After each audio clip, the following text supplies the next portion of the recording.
Could you please stand for the Pledge of Allegiance and our invocation? Pledge allegiance to the flag of the United States of America and to the republic for which it stands, one nation, under God, indivisible, with liberty and justice for all. Let's pray. Heavenly Father, we just thank you for what you've given us and bless us in this town. We thank you that for all the employees and the citizens that really gathered together, the events that you allow us to have that try to include everybody in this city. We ask you please be with this commission as we make decisions. We pray that they're decisions that you would like us to make in the best interest of Springdale. For it's in Christ's name we pray. Amen. I'd like to call the August 1st, 2023 Planning Commission to order. Roll call. Howard Austin. Ray Cardiel. Mark Cloud. Gary Compton. Here. Brett Couch. Chris Hussein. Shannon Mueller. Here. Peyton Parker. Dale Tyler. Here. And approval of the July minutes. Do I have a motion to approve? Motion by Mr. Hussein. Do I have a second? Second. Second by Dr. Compton. Voice vote. All those in favor say aye. Aye. Any opposed? We have a few items that have been tabled for this meeting. The first one, and those won't be heard tonight, is Taylor and Miranda Drake. It's C-23-14. PP 23-12, which is Chapel Grove. The Jennifer Plaza Mini Storage, L-23-43, that's also been tabled. And Panera Bread, B-23-90, will not be heard tonight. The first item on the agenda tonight is C-23-10, El Torragas Salvadorian and Mexican Cuisine, presented by Julio Nehemias Lemus. If you could come to the mic.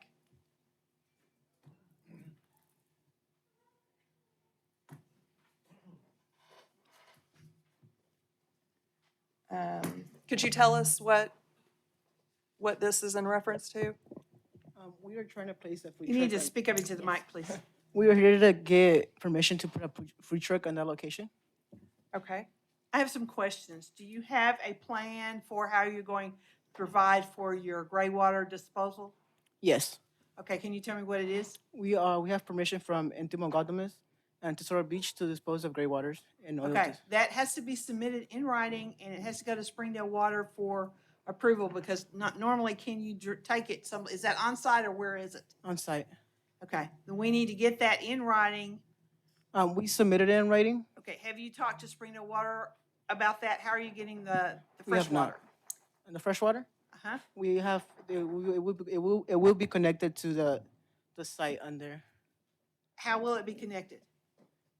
¿Cómo está conectado? ¿Está conectado?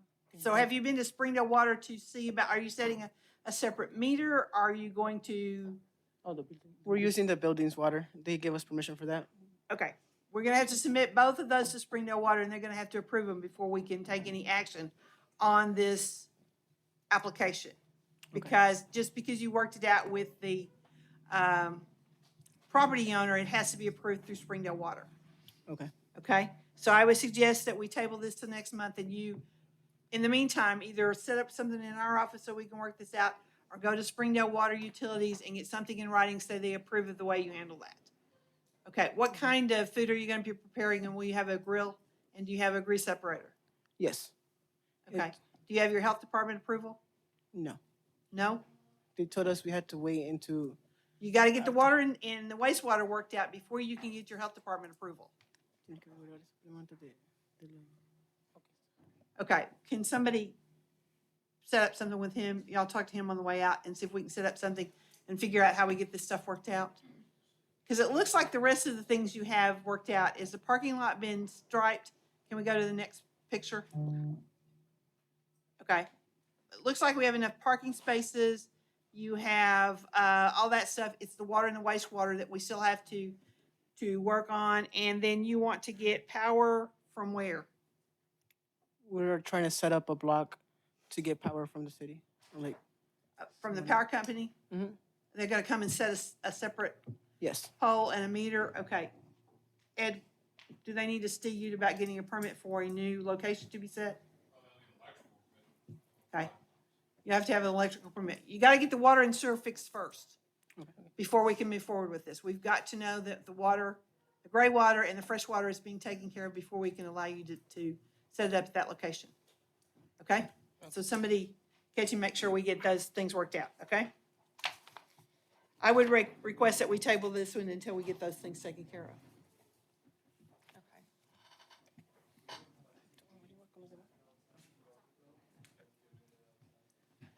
Okay, next item is C 23-12, Beverly Joan Gardner Irrevocable Trust, presented by Blue and Associates.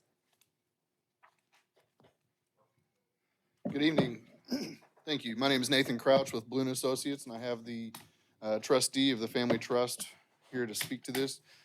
This came before you a couple weeks ago, and there was question about the trust, and we've gotten that trust down to the city attorney's office, and they reviewed and given us a go-ahead to return to planning commission. Okay, I think the question of where the location of the access easement is not something that we're gonna settle at this location.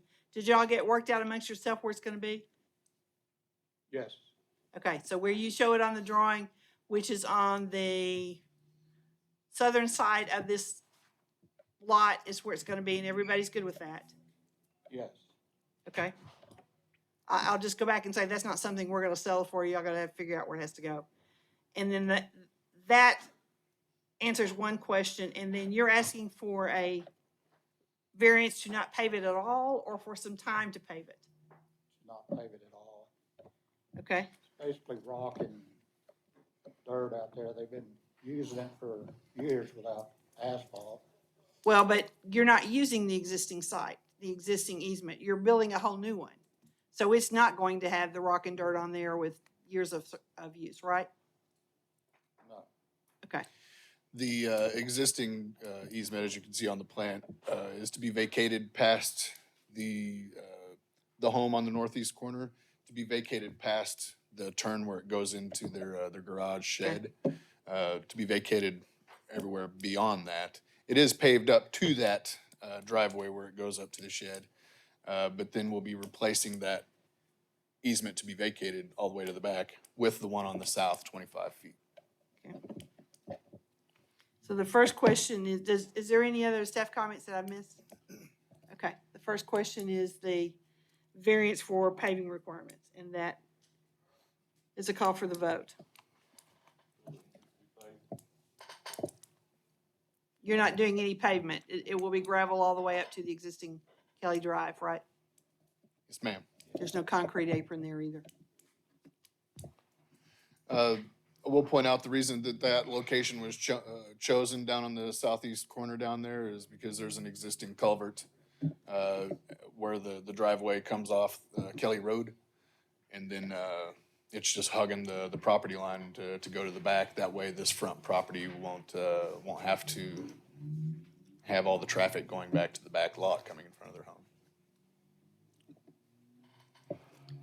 So I have a couple of questions. Are you saying the easement at the top, is that going away from Kelly Drive? There'll only be one access point to Kelly Road? Or Yes. am I- Okay.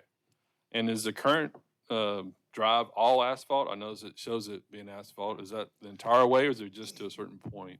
Up to where, so the northeast access is paved up to the point where it comes in and makes that right-hand turn to go up to the carport and the shed.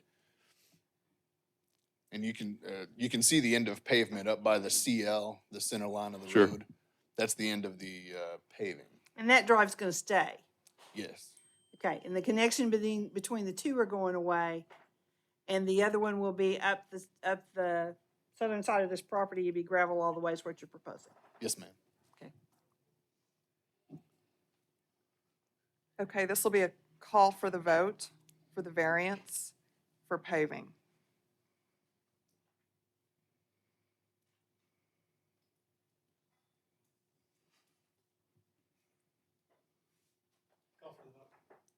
Call for the vote by Mr. Couch. Cardiel.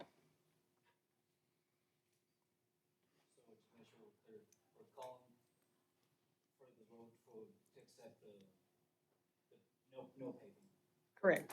No paving for all the drive that goes to the tandem lot on the west side. Cloud. Compton. No. Couch. Hussein. Mueller. No. Tyler. No. Okay, that's it. That does not pass. Okay, you have the right to appeal that decision to the city council. The appeal has to be filed within 15 days. You have to notify the adjacent property owners again. Do you want us to go ahead and take action on the tandem lot, or do you want to wait till after that appeal? I believe we'd like to go ahead with the CUP for the tandem lot. Okay, this is a call for the vote for the lot split. Call for the vote. Call for the vote by Dr. Compton. Cloud. Yes. Compton. Yes. Couch. Hussein. Mueller. Yes, Tyler. Yes. Cardiel. that passes.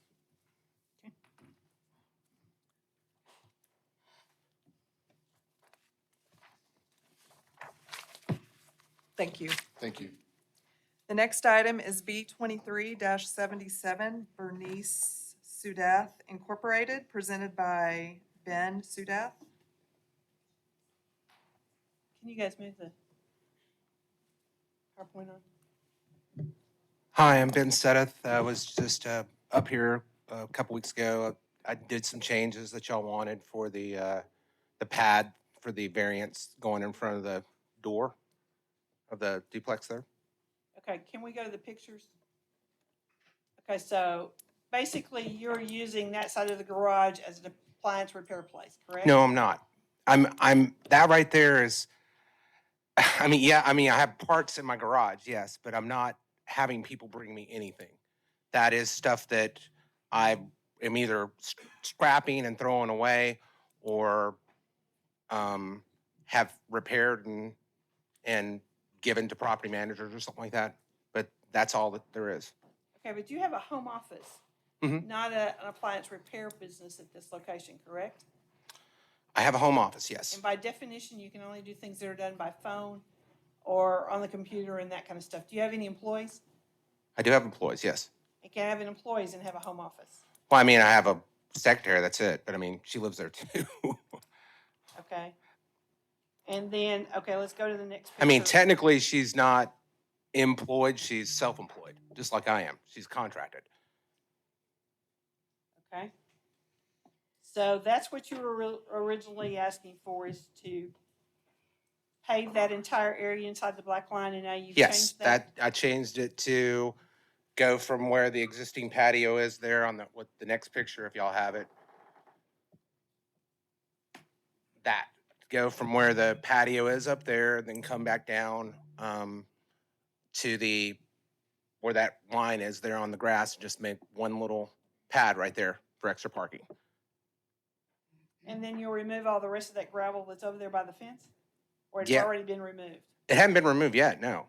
But It will be. I can remove it, or, I guess I could extend my backyard to the front to make it longer in the backyard to have another extended patio back there. There's nothing that stopped me from doing that. Any other comments, code enforcement wise or building inspection? Anybody else, engineering?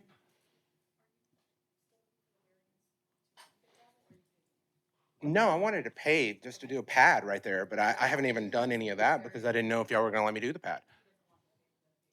Okay, so you're withdrawing the variance for the paving requirement. You would pave it. Yes, I will pay You're not the, making any alteration to your curb cut. no, And then it would be just a variance to extend the driveway toward the primary entrance a distance of 19 feet. correct, what you're seeing there in that white square. Okay? Is there any comments from the commission What's the purpose? Why are you needing additional parking? I just have numerous vehicles. We have 4 people live in that house. I mean, I have 2 teenagers, or I say teenagers, they're adult children, they're 20, 19, and then I have myself and my fiance, and we all have vehicles. And it's a 2-car garage? Yes.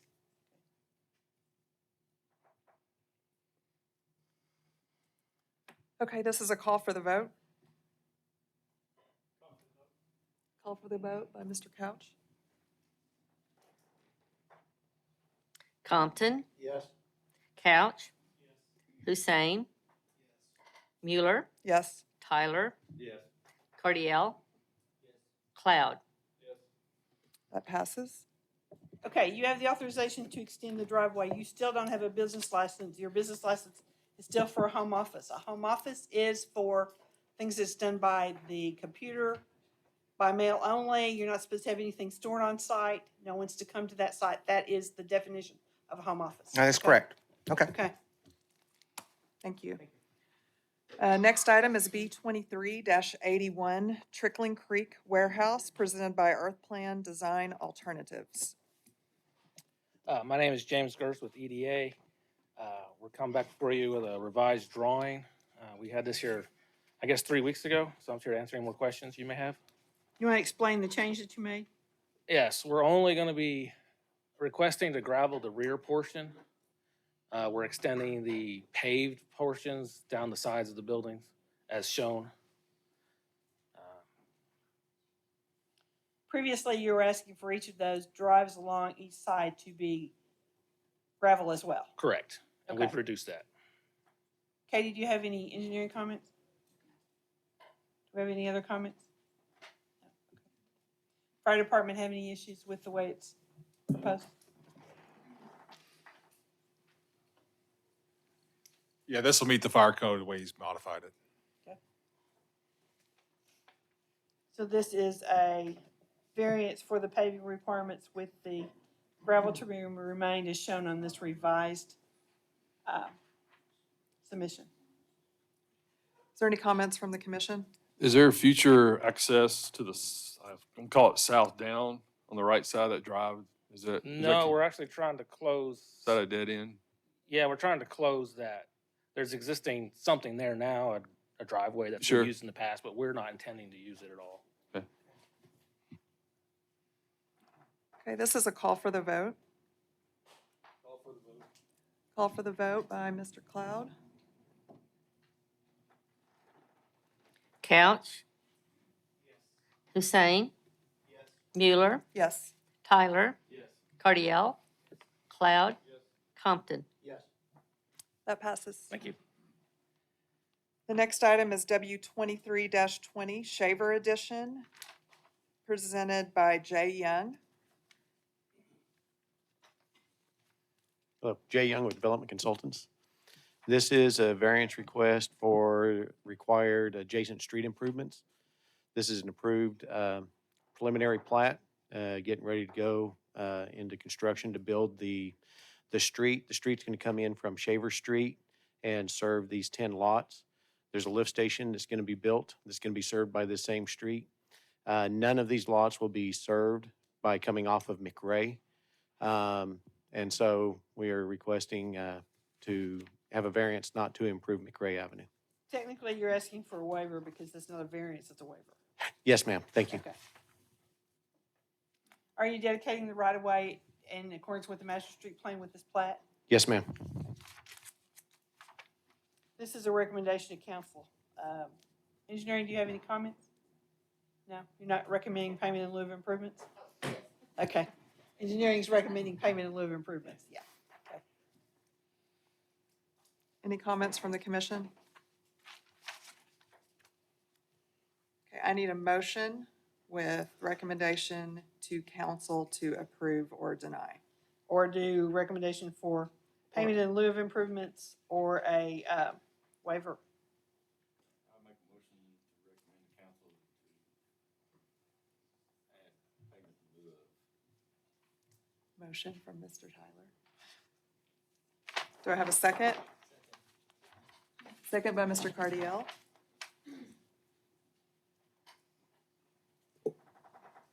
Hussein. Mueller, Yes. Tyler, Yes. Cardiel, Cloud, Yes. Compton, Yes. Couch. Staff will prepare the resolution that goes to council on the 8th. I'm assuming you want the waiver to be presented and this, with the planning commission's waiver. You're still gonna, you'll have to come and present your arguments for why you want Yes, it to ma'am. be totally waived. Yes, ma'am. Okay. Thank you. Next item is R23-35. Stephen and Sherry Allared, presented by Stephen and Sherry Allared.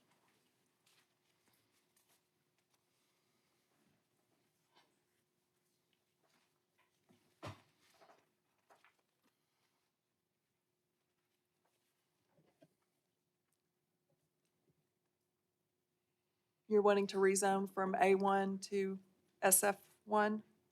Yes, that's correct. Staff comments? Is there any staff comments?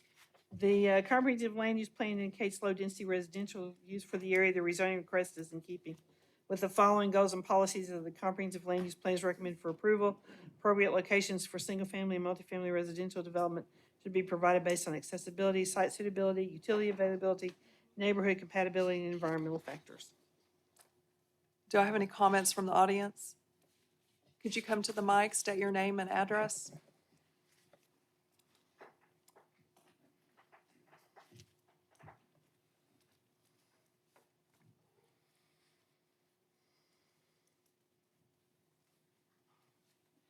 Hi, I'm Kathy Retzlaff, and my address is 3485 Roma Drive, Springdale. I just want to say,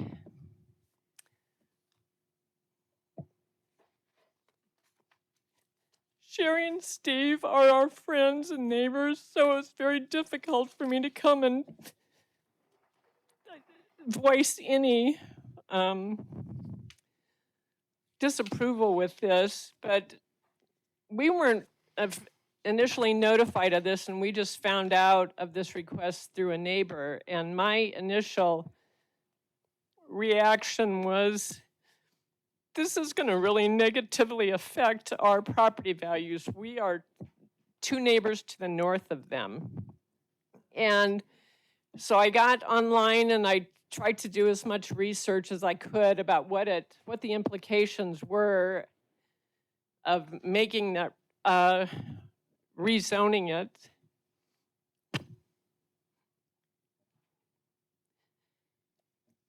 And I'm not an expert, so I don't fully understand. So I contacted a real estate broker that we know and asked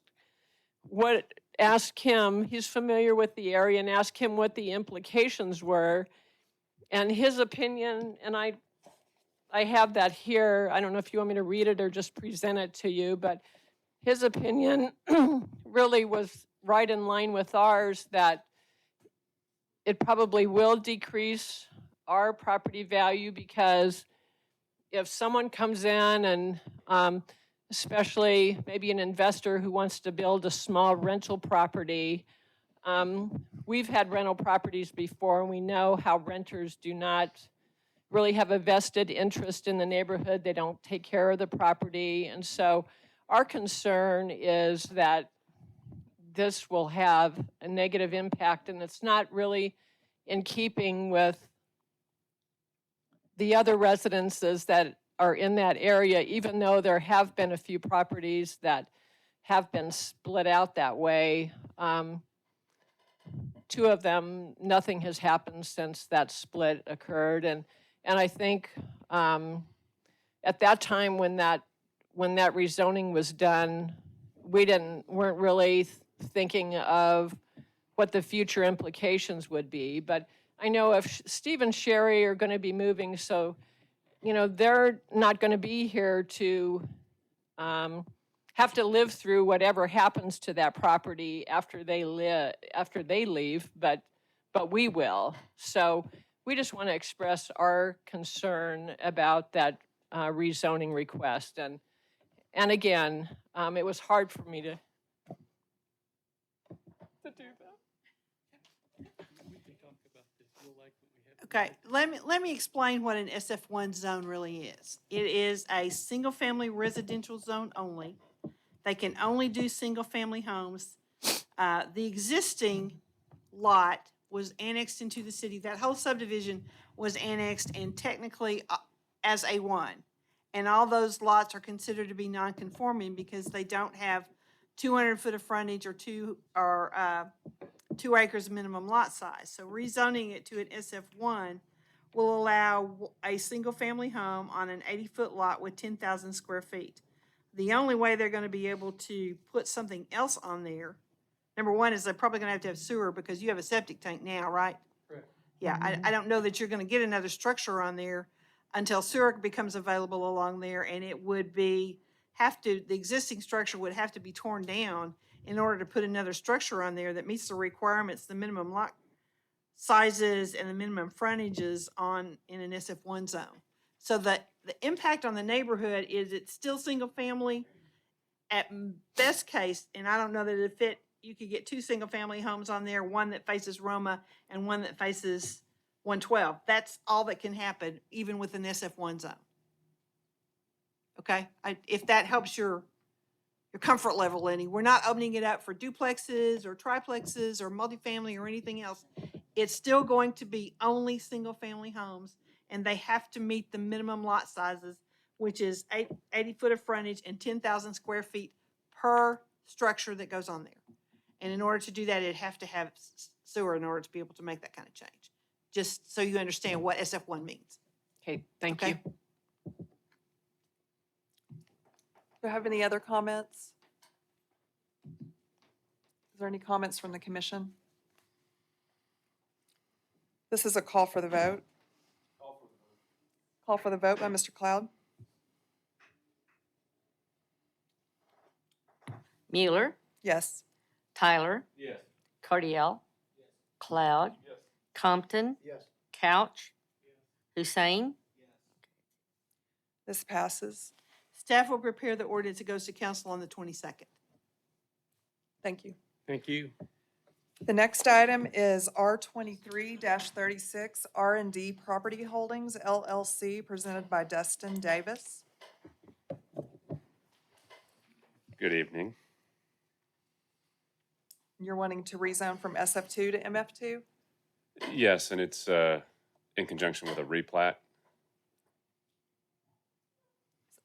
Which one should I do first? Let's do the rezoning first, because if you can't rezone it, then he's probably not going to plat it. Okay. Okay? Do we have any comments from the You want audience? staff comment first? I'm sorry, staff comments. Okay. The adopted comprehensive land use plan indicates low-density residential use for the area. The rezoning request is in keeping with the following goals and policies of the comprehensive land use plan is recommended for approval. Appropriate locations for single-family and multifamily residential development should be provided based on accessibility, site suitability, utility availability, neighborhood compatibility, and environmental factors. The only difference between this one and the one we just looked at is it does allow for a duplex and single-family homes or townhomes at this location. And the minimum lot sizes for a single-family home, which there is an existing one on there, has to be 80 foot of frontage with 10,000 square feet. And the duplex itself, if I'm in the right one, hold on, maybe I'm in the wrong one. Let me make sure, yeah. If a duplex is added to that other lot, it has to have 90 foot of frontage and 12,000 square feet. So the most that could go onto this lot is perhaps a duplex that faces out on Bacchus with the rezoning that is being requested. And it's still considered to be low density because it's still no more than 4 units per acre. Is there any comments from the audience?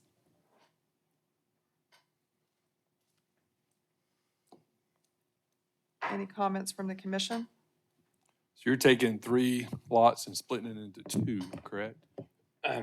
Yeah, Or it's repurposing them to 2? it's 2.5 lots. There's a little sliver there at the bottom. It's hard to see on the overhead here, but it's 2.5 lots that we're taking and combining and forming the 2 lots. So This is an older section of town that had smaller lots Small, to yeah. start with. Yeah, This is a call for the vote. Call for the vote by Mr. Cardiel.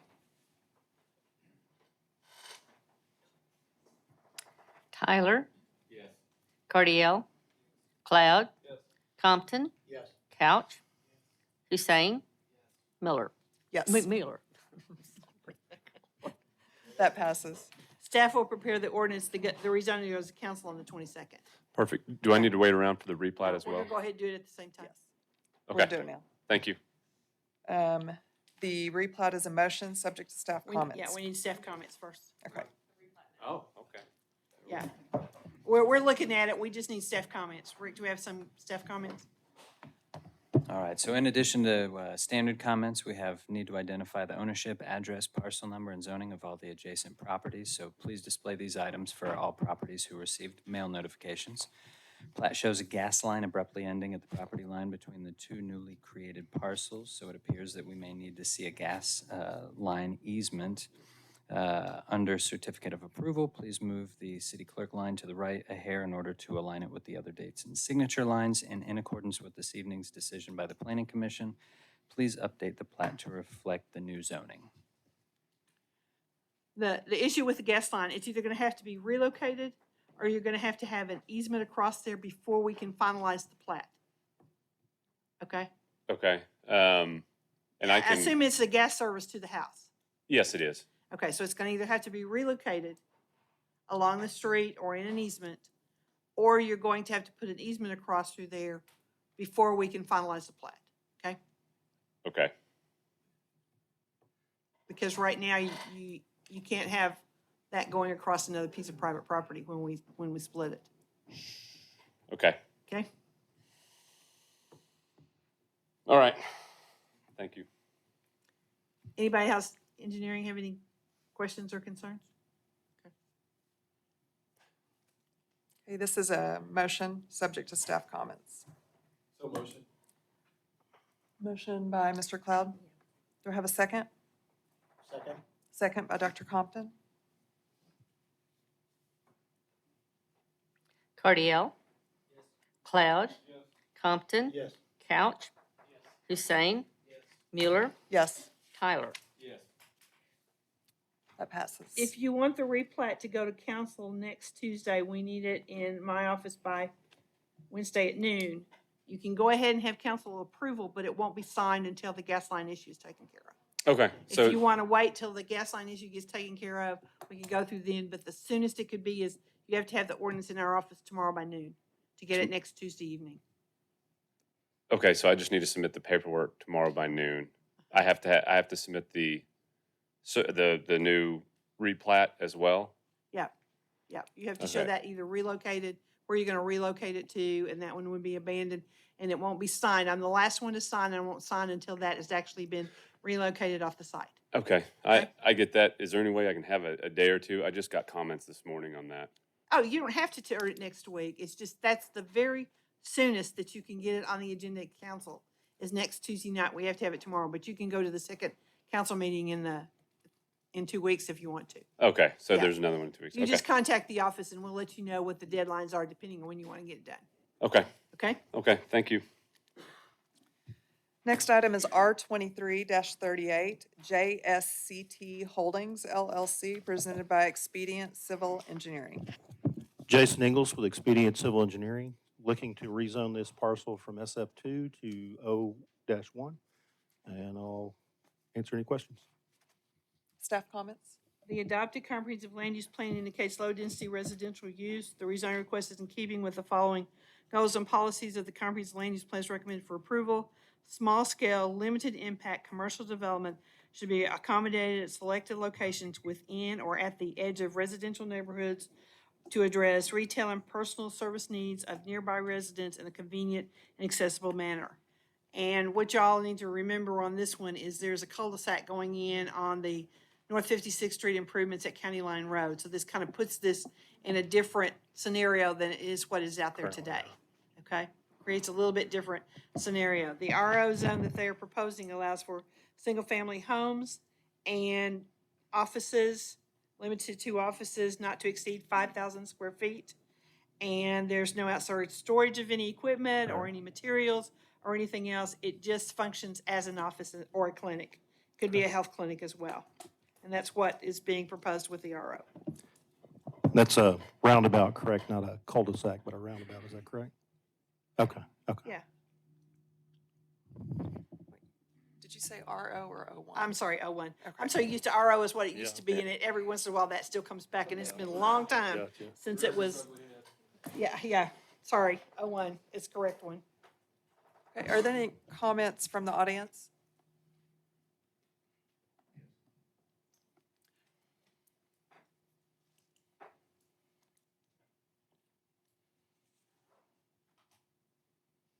Could you state your name and address? I'm Lacey Anglin, and I'm 2861. Y'all are taking my house for the roundabout. So I guess our concern is that, first of all, the construction, the remodeling has already been done to the house prior to the rezoning. And we don't want a lot of construction equipment and a lot of loud noises early morning, late at night, back in that field that's back behind the house, because we've dealt with that while construction on the house behind us that they also own all hours of the night. So we don't want to listen to a lot of loud noises. And then I don't know if it will affect, I don't really think it will affect the value of our property.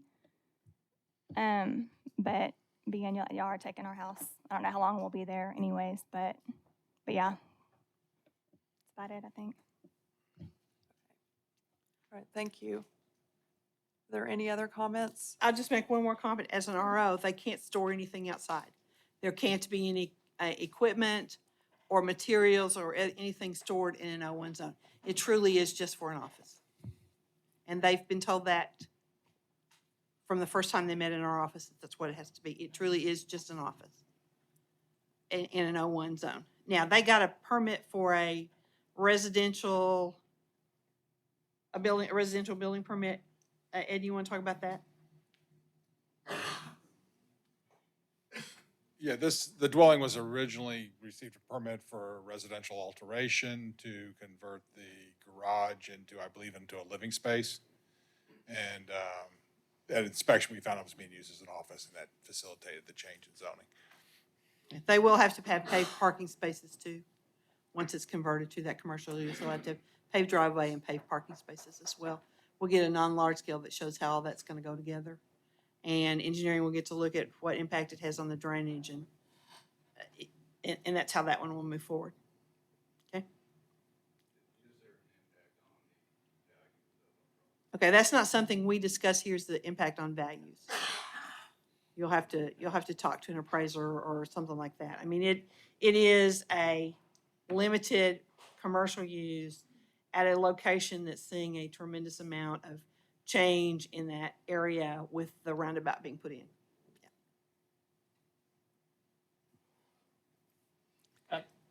You gotta go to the, oh, I'm sorry. No. You have a question? No, I've got comments when you're. Okay, I'm done. Okay. The concerns I have with this, because I live out in this area, and with the development that's going out there, there's probably 300 homes being built out there at the moment. And with this being a residential area there, I know the use for the O1 is to service neighborhoods with services, which I know this service he's providing is not necessarily specific to this area. It's more of a potentially remodeling, things like that, which could happen anywhere. And I know that's not what we're voting for specifically. But I'm curious as a commission if there's areas in the city where roundabouts happen that we protect as residential. Meaning, I don't feel like this would be an undeserved part of the city with all the development that's happening on Elm Springs Road, even coming down Oak Grove Road with some of the rezonings that we've done. So you're a mile away from this location to pretty much any kind of business that you would want. And I'm just curious if anywhere we put a roundabout, even if it's in a residential area that you potentially would want to preserve as a residential area, that we open up all the area around it potentially as I won't say commercial, because I know it's not commercial, but it's potentially an office. As things start getting zoned different from a residential perspective, it's easier to say the next lot over, let's change it. So I'm curious, and I know this is a huge development with the park out there with all the residential. I would like to see it stay residential. from that perspective.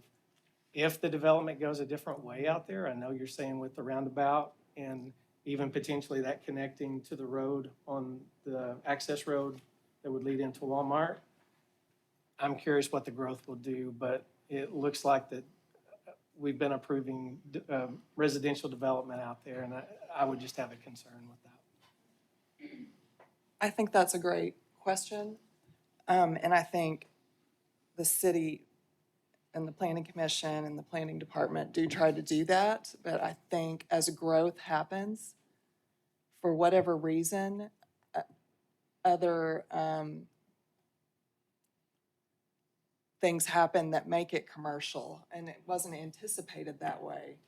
And I wish that could be better answered than what I just said, but there have been areas at other roundabouts that we have intended to stay residential, and for whatever reason, they were pushed to be commercial.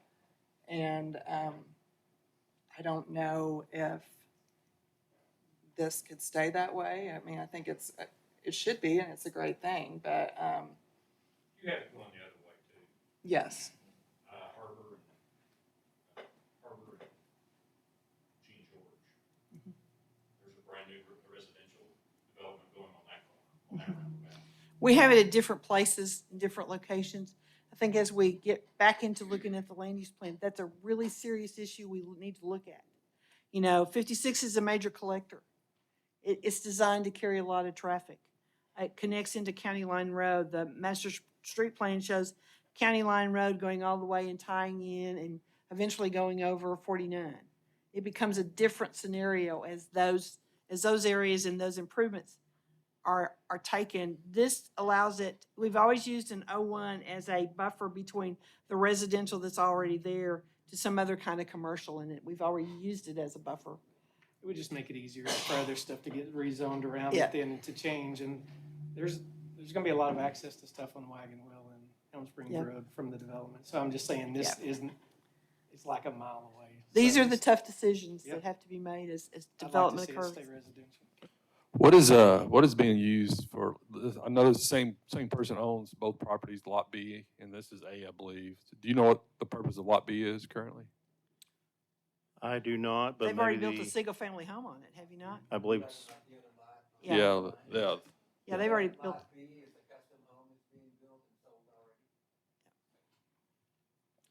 and if the public hearing is closed, I'd like to just add that this city, this board has approved on numerous occasions projects that I've been involved with where we have done just exactly what we've done. It's when they take that house out and put in that roundabout, this particular project that I'd worked on wasn't necessarily on a roundabout, but it was on the corner of the subdivision out front.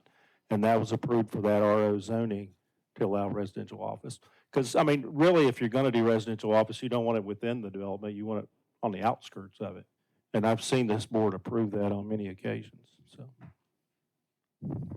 What did you say was allowed in O1 again? O1 zone as a permitted use allows single-family homes, townhomes, duplexes, offices, studios, and related services, home occupation, home office, and a healthcare clinic. That's all.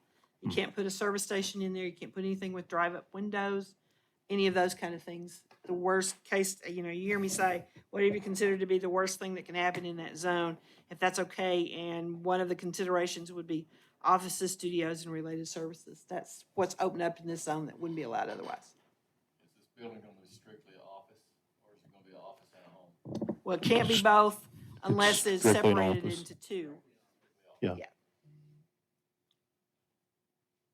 Okay, this is a call for the vote. Call for the vote by Mr. Cloud. Cloud? Compton? Yes. Couch? No. Hussein? Mueller? Yes. Tyler? Yes. Cardiel? 6-1. This passes. Staff will prepare the ordinance that goes to council on the 22nd. Thank you. The next item is R23-39, Gary and Kay Oxford, presented by Blue and Associates. Good evening, Nathan Crouch again with Blue and Associates. And this one is another one of those A1 existing non-conforming lots. It's sitting at about 0.8 acres, and they're wishing to split it, but they wanted to come in here and get their rezoning in place prior to having it surveyed. So we haven't even fielded the survey for the site yet, but I hear that they're wanting to split it approximately in half. So the request is to rezone from A1 to SF1, and I can answer your questions if you have any for me. Staff comments. The adopted comprehensive land use plan indicates low-density residential use for the area. The rezoning request is in keeping with the following goals and policies of the comprehensive land use plan. It's recommended for approvals. Appropriate locations for single-family and multifamily residential development should be provided based on accessibility, site suitability, utility availability, neighborhood compatibility, and environmental factors. And the minimum lot size, again, in an SF zone, SF1 zone, is 80 foot of frontage on a public street and 10,000 square feet. So I would assume you'd be dividing it along Southland Drive to create 2 lots that way. Yes, ma'am, I believe so. Doesn't increase the density beyond an SF1, which is 4 units per acre. Do you have any comments from the audience? Any comments from the commission? This is a call for the vote. Call for the vote by Mr. Cardiel. Compton. Yes. Couch. Hussein. Mueller. Yes. Tyler. Cardiel. Cloud. This passes. Thank you. Staff will prepare the ordinance that goes to council on the 22nd. Next item is R23-40, Carrillo Holdings, presented by Carrillo Holdings.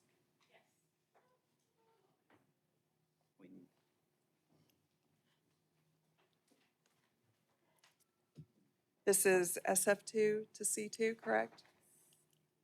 Yes. Staff comments? The comprehensive land use plan indicates regional commercial use for this area. There's a rezoning request is in keeping with the following goals and policies of the comprehensive land use plan is recommended for approval. Encourage the development of a wide range of commercial development for the residents and tourists to include neighborhood, community, and regional centers. Do you have any comments from the audience? Any comments from the commission? No. Okay, this is a call for the vote. Call for the vote. Call for the vote by Mr. Cloud. Excuse me. Couch. Hussein.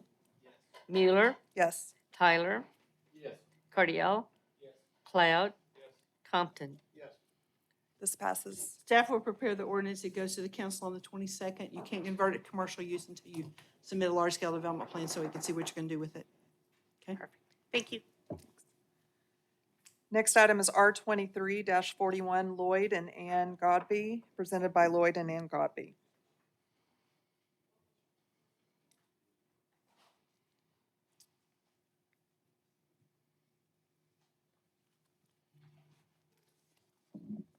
This is a rezone from A1 to C2. Yes, ma'am. Staff comments?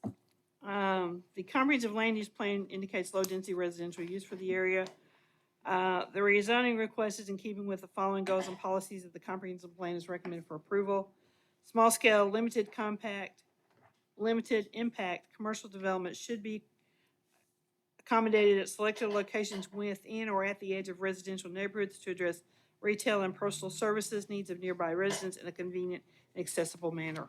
It's another one of those locations where we have a new roundabout going in, and that's the area that they're looking at on this one.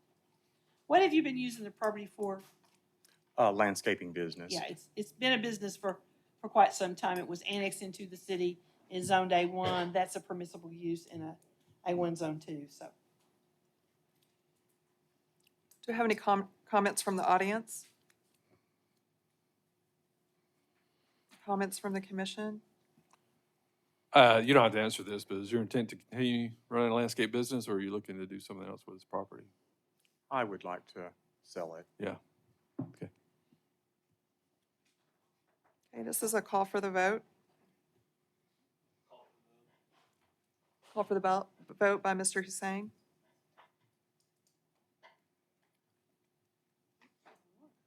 Hussein. Mueller. Yes. Tyler, Yes. Cardiel, Cloud, Yes. Compton, Couch. This passes. Staff will prepare the ordinance that goes to council on the 22nd. Thank you.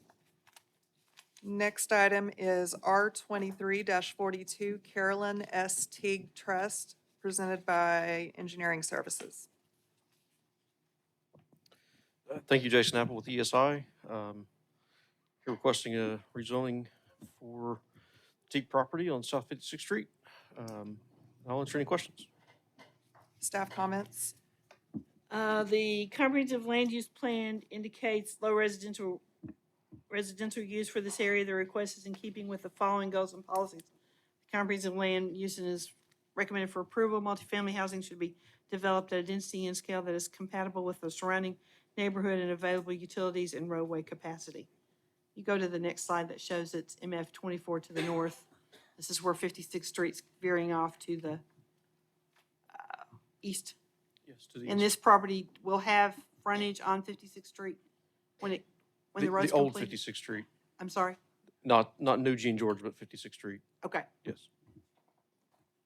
because the road actually veers to the right, that it doesn't have direct access to 56th Correct. Street. Yes. Do I have any comments from the audience? Any comments from the commission?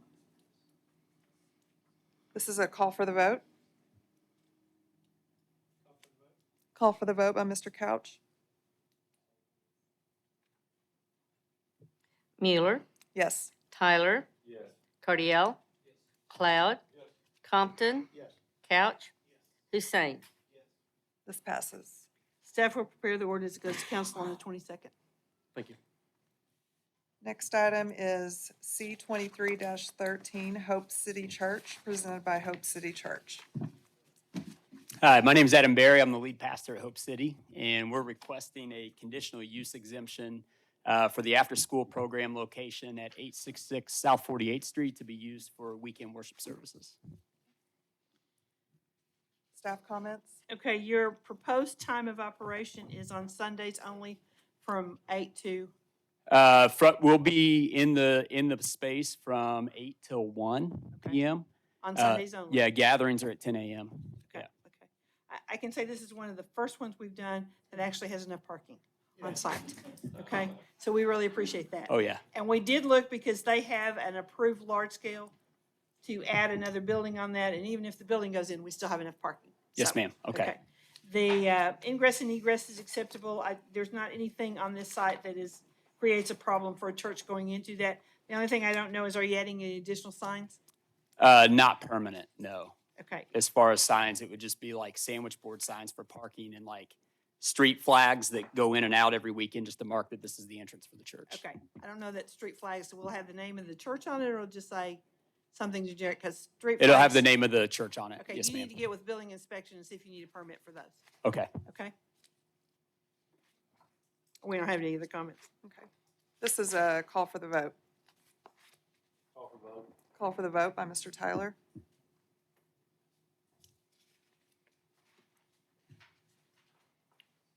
Tyler, Yes. Cardiel, Cloud, Compton, Yes.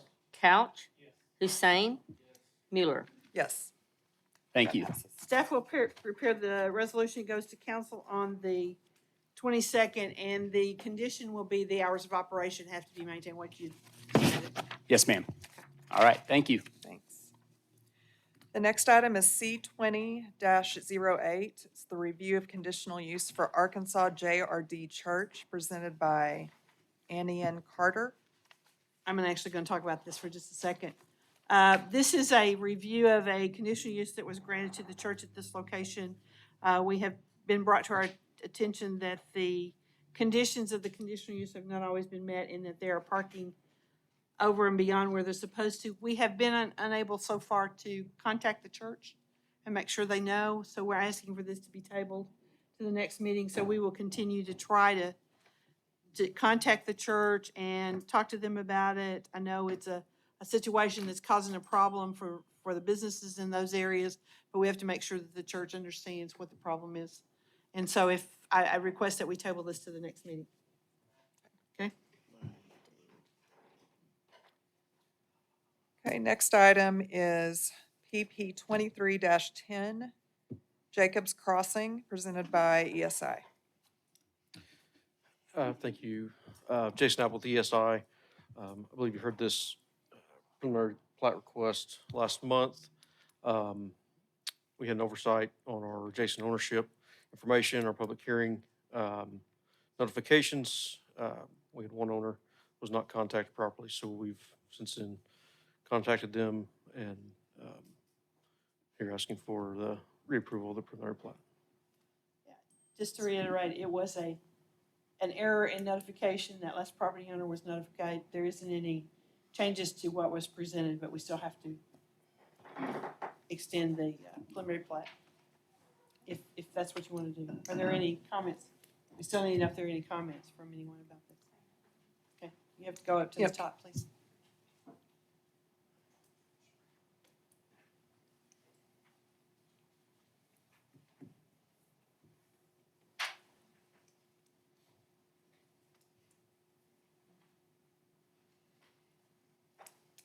Hi, I'm Lori Brown. I'm the owner of Good Shepherd Home Care and Transportation. We're the business in the lower left corner that's surrounded by all of this. We weren't notified, initially, so we just stumbled upon it when somebody was looking through the Planning Commission notes. So our question is just how does it affect us, that little corner, in terms of our septic system? I think our septic system and leach fields are going to bleed out there to that very first row of houses. Has anybody considered that? Jason, you want to address that? I don't know that we've seen the construction drawings for this yet, have we? Yes, the construction drawings are approved. I mean, we're ready to start construction. We did the split when this was purchased from this the previous property owner. I believe the septic fields were identified at that point in time, but I don't. And they're all contained on the site? Yeah, we had to Because make we sure wouldn't that. approve the split if it wasn't all Correct. contained on that site. Yes. So the sewer system will stop at our office, is that what you're saying? On George Anderson, right there at the bottom. So where does the sewer start and end? Like, will we no longer be able, I guess my question is, will we have access to the sewer if we wanted to? That would probably be part of a planning commission discussion. I know the sewer is, the center sewer is within the subdivision. I don't know how direct it is to your property. Can you contact them after the meeting to see if there's a way to, you'd like to get on sewer is what I'm hearing you say? If at Yeah, all we'd possible. love to. It seems natural with us just being in that whole area. Okay. And the other question I had was just fencing and trees and electrical lines. Will they be bordering us, I'm assuming, on that side? Will there be fences in the backyards of those homes? All the or- power lines have to be underground. Okay, good. All the utilities are in established utility easements. Okay. All the drainage is contained within drainage easements. They have a detention pond at the southeast corner of this piece of property. So everything will drain that direction. Am I missing anything? Jason? No, Patsy, you are not missing anything, as usual. No, my question was about fencing. Will there be fences? do you know? Screening will be residential to, yours is an office, correct? Mhm. Or is it a P1? I'm sorry? What's the zoning of that Zone property? C2 maybe, or C1? I can't remember. If It's it is- 3895. We'll have to look at the screening requirements and have to look at that. I don't remember what it's zoned off the top of my head. We'll look into that and see what screening requirements Okay. will be. All right. Will be required between the two. Okay. Okay. Thank you. Is there any other comments from the audience? This is a motion subject to staff comments. Motion subject to staff comments. Motion. Motion by Dr. Cloud, motion by Dr. Compton, second by Mr. Cloud. Cardiel. Cloud. Compton. Couch. Hussein. Mueller. Yes. Tyler. That passes. Next item is PP 23-11 Elmdale Valley Estates, presented by Sand Creek Engineering. Good evening. My name is Anthony Ferrero Sand Creek. You have to speak up. Oh, We can't hear my you. name is Anthony Ferreira with Sand Creek. We're seeking approval on our preliminary plat to move into review. I'm here to answer any questions y'all have. And this is, single family SF2? Mhm. Okay, all single family homes. Yes, correct. Okay, we have staff comments? I think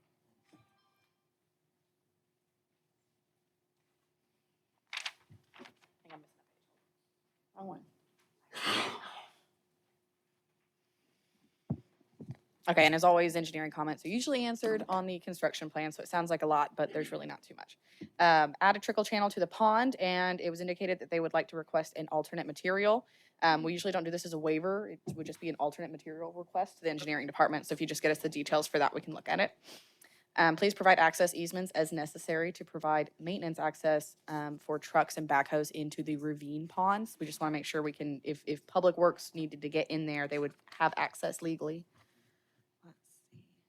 Utilize type 1 ramps to allow pedestrian to cross the street perpendicular to traffic. Ramp should not direct pedestrians into the middle of an intersection. That's on the frontage at Gibbs. The entire pedestrian crossing at the entrance should be constructed as part of the development. Street improvements, including sidewalks, should extend to the property corner, and that's on the west side in front of the lift station. Okay, is on-street parking permitted on the interior streets? 52 foot of right-of-way includes at least parking on one side, but if that is desired, then we need to provide landscape islands every 200 to 250 feet as described in the master street plan. Okay, we need to show the proposed or existing streetlights on West Gibbs Road and all the other streetlight details. And then please submit a floodplain development permit application for the tiny little piece of floodplain on the edge. And we have a non-building application that you can use since it won't have any structures on it. Building inspection have a couple of comments. Two concerns that we want to bring up. One is that before we can approve this, not the planning commission approve it, before staff approves it, we need to have a meeting where we can discuss. This thing has it has a private sanitary collection system as opposed to being a public sanitary sewer. So because it's going to have a private sanitary, we want to make sure everybody's aware of who pays for what, who's responsible for inspecting what. That'll be a meeting.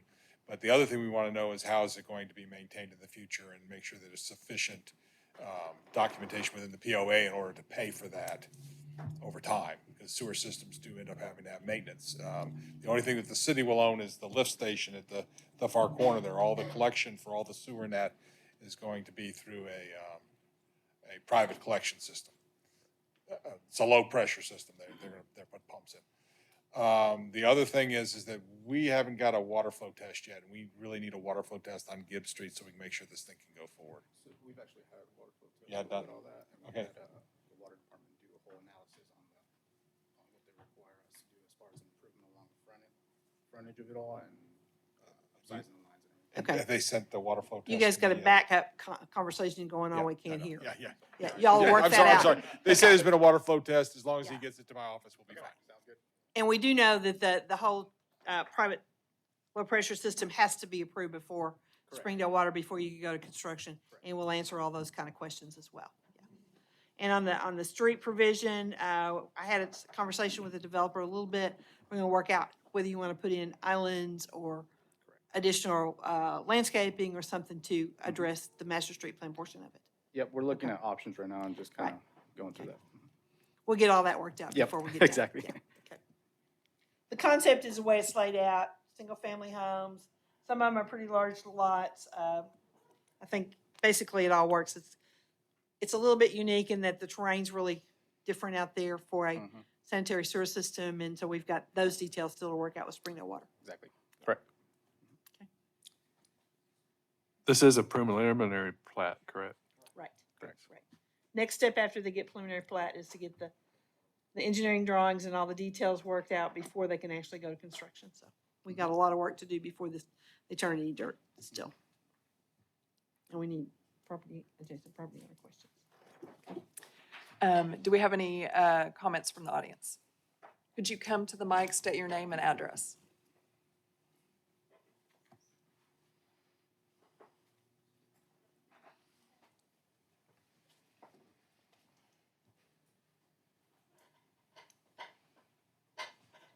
My name's Virgie Burks, and I live at 1320 North Maestry Road, which is to the west and down the hill from where that's going to be. And our concern is drainage and water flow. We don't want to get flooded when the rain comes and runs down the hill.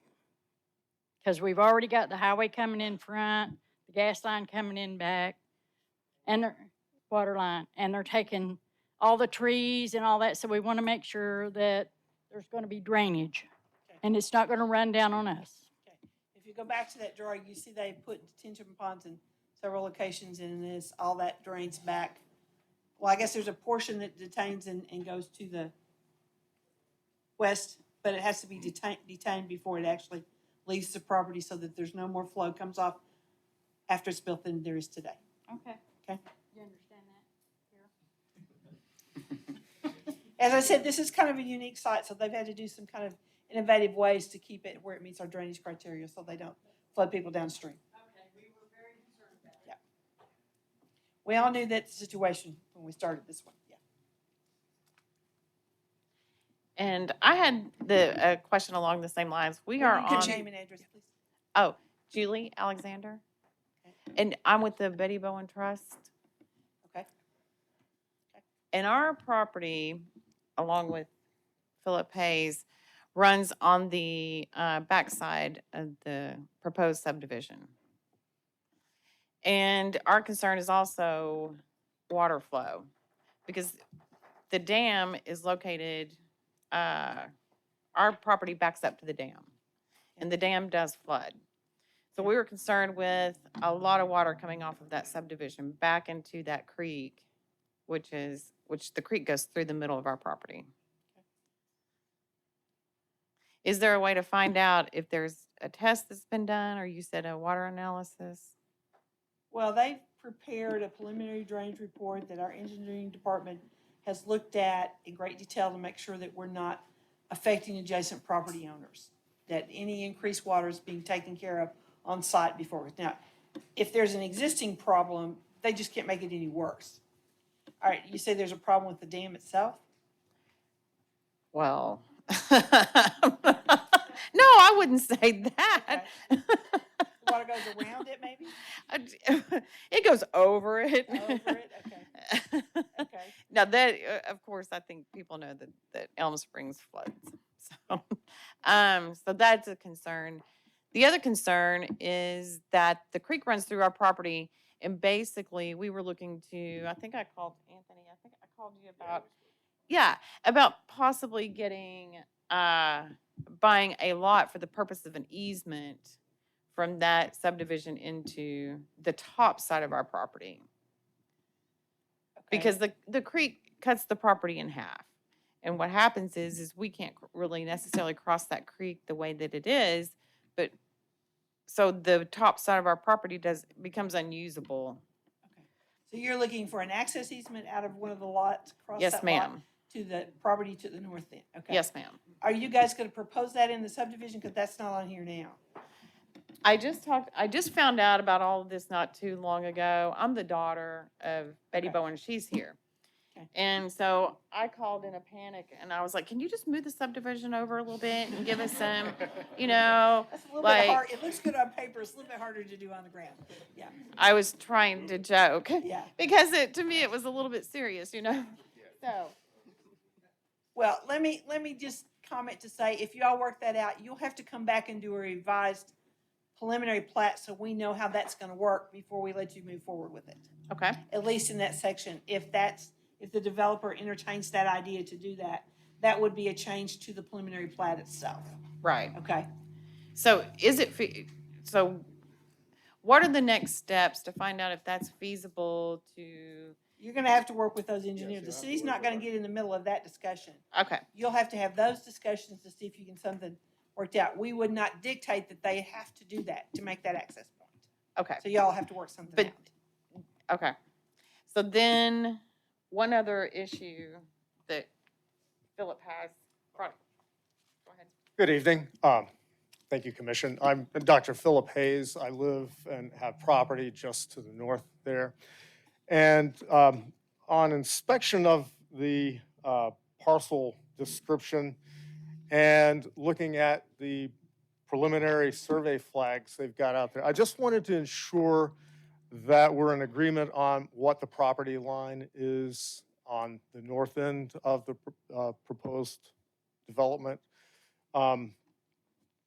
It looks, I may be mistaken, I am not a surveyor by any means, but it looks like, based on the document they've shared with us and the surveying flags, that they're using, as one might see often, the section line as the property line.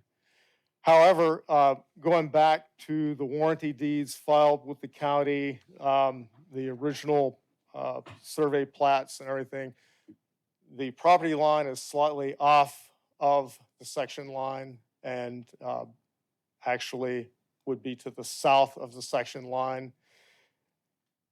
And I just want to make sure that we're in agreement with the developers as to what the property boundary Okay, you that we're need to working with contact is. the developers directly. The city doesn't get into dispute over a property line. Okay, well, Okay, I have, so y'all have to go I back have, and get your a surveyors year to ago, I haven't heard back. Okay, okay. You know who the consultants are right there, who the engineering firm is, you need to contact them, and you all need to get your information together and work out the boundary line. Right, Ernest? We don't sell property lines disputes. That either has to be done by the court, or you guys have to figure it out amongst yourselves. Right, Joe. Okay. All right, thank you. Okay.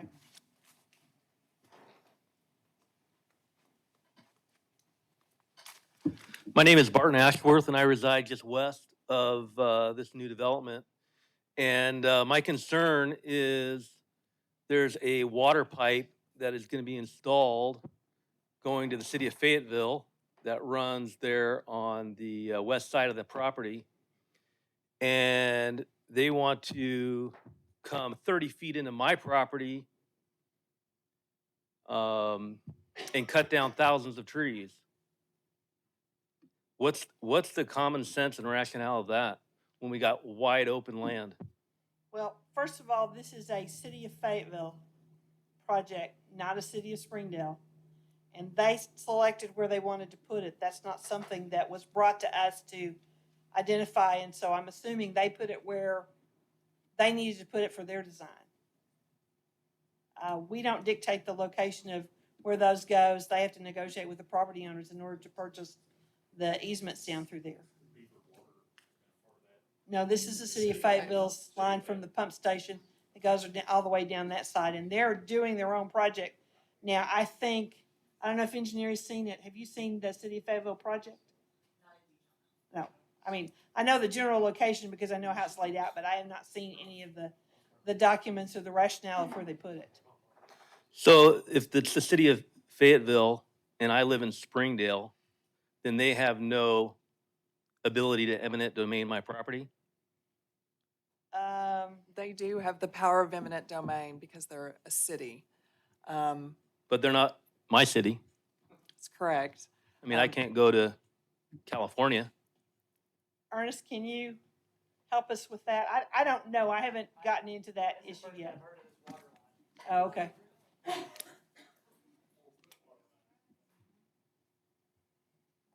I mean, we're talking thousands of trees for no reason. Nope, it's No. running right down the left side there, which is the west side. I don't know that we don't have any way to put it on there because we haven't seen it. I mean, we got a huge piece of property that has no trees, it's completely flat, and doesn't have to disrupt anybody if they would need to put a pipeline through there. I don't understand the purpose of moving it over into our property and cutting down all these trees and destroying such beautiful land. It just doesn't make sense. So I'd like to kind of chime in on that a little bit. So with our property and our You need to come up to the mic because we can't hear you. with our property and development there, they've came to us as well to get an easement on our end. So it'll be a shared easement between their properties as well as ours. So it's not necessarily just. It's not a 50-50, exactly. Well, it's 30 feet on my side, 20 feet on their side, but on their side, they got no trees. Okay, have you had discussions with the city of Fayetteville about this? No, I have not. Okay. But I live in Springdale, Okay. and this is a Springdale property.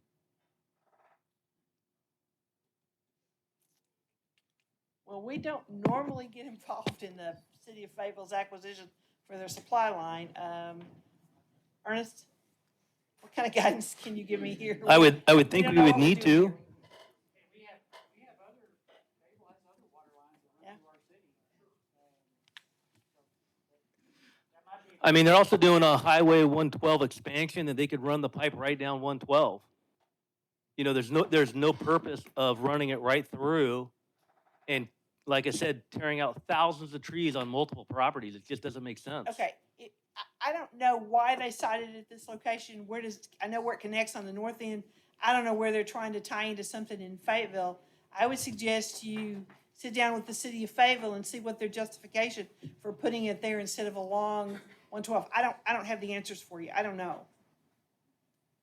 I would think they would be sympathetic to what you're saying with how I've heard they preserve certain things too, so I think it'd be a good thing. Yeah.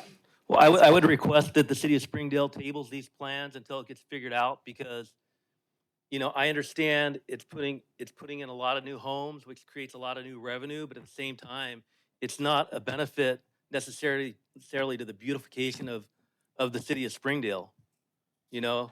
So I would ask that you guys table these plans for a while until it gets figured out Okay. and not approve anything I tonight. can say that the cities all have to work together to provide water services to each of the individual services, because it all comes from Beaver Water District. It goes to regional pump stations. I mean, that's been going on for years. I mean, on the east side of town, we got two major Fayetteville lines that goes across through there. So this is not unique to this situation. If you guys are providing your requested easement on this property for what the city of Fayetteville is ask you, I don't know, can we table it for that reason? Your analysis is a minimum standards analysis at this point for preliminary plan. Yeah. Does it meet the minimum standards of the ordinance? Well, I can't tell you that it doesn't, because they, evidently, you're telling us you're putting what the city of Fayetteville has requested for the easement on your property on part of this. It looks like it's at the very end of each one of those cul-de-sacs, I would assume. Yeah. Yep. So I don't know that we have any other standards that haven't been met with this preliminary plat. Well, they would be putting easements, I guess, on every piece of property on the west side of that whole map. Because the easement's gonna be 30 feet onto my property and 20 feet onto their property. Okay? And when they go a foot or 2 feet onto my property, that's where all the trees are. It just doesn't make sense. I mean, if they're already putting the easement there and they're putting the pipe in, why don't they put the pipe in and, So you your know, real on good request land? is you want them to put the pipe on this property and keep off of your property. That's what you're really asking, correct? Well, because Yes. it makes sense. Okay, well, I'm just trying to get to what you're asking. You Right. would like for the pipe to be on this property, this project only, and not on yours at all. That's Honestly, you're- what I would like is if the cities could use their brains and put it down Highway 112, right down the middle. Okay. Right? Because they're gonna have an island right down the middle. They're gonna have 10 feet of bicycle lane on one side. Why, this just doesn't make sense. I understand, but I think what we're trying to tell you, this is not the place for this conversation. We have Okay. nothing to do with that pipe. We have nothing to do with where it goes per se. If you have an argument with somebody, it's with the city of Fayetteville currently. And I think if you would explain yourself, there may be a chance that they would look into moving that. Have they contacted you since they're going into your property at all? Oh, of course they've contacted Okay. me, yeah. And what did they tell you? What did you tell them? They just want to give me money, Okay, and I say no. okay. Well, they probably will win that. I know you probably already know that. I understand that I've got a losing battle on both sides of my property, you know? At the same time, I'd like a little help from the city of Springdale, because this is the city of Springdale. Well, per the statement earlier, all this is a preliminary plat. Okay. We have multiple steps to go through, so there's plenty of time to continue to work on this and hopefully get everybody on the same page and everybody be happy with what we're doing. Awesome, thank you. All right, you bet. But with that being said, we're not guaranteeing you that we're moving the easement any because the Fayetteville, city of Fayetteville hasn't requested any more from this piece of property. I understand. Okay. Thank you. This is is there any other comments from the audience? Could you state your name and address? Yes, ma'am. Hi, I'm Brianne Kuhn, or Brianne Hollingshead, that is stated on my property. I am 744 Summers Road, and we hadn't really heard a lot of people speak on Summers Road. And what I'm really interested and curious about is, are we widening Summers Road? And a lot of Summers Road residents is against that. We really would like to not have a lot of that traffic coming down Summers Road. So we wanted to definitely find out some information and what to expect in this development for what kind of trafficking, or just in general, what do Summer Road residents have coming up ahead of them? What's going to happen to our property That values access to and Summers things? Road is an emergency access only. Okay, so And it there's will be not going to gated and be. it will only be used for emergency services, so you shouldn't expect any traffic Okay.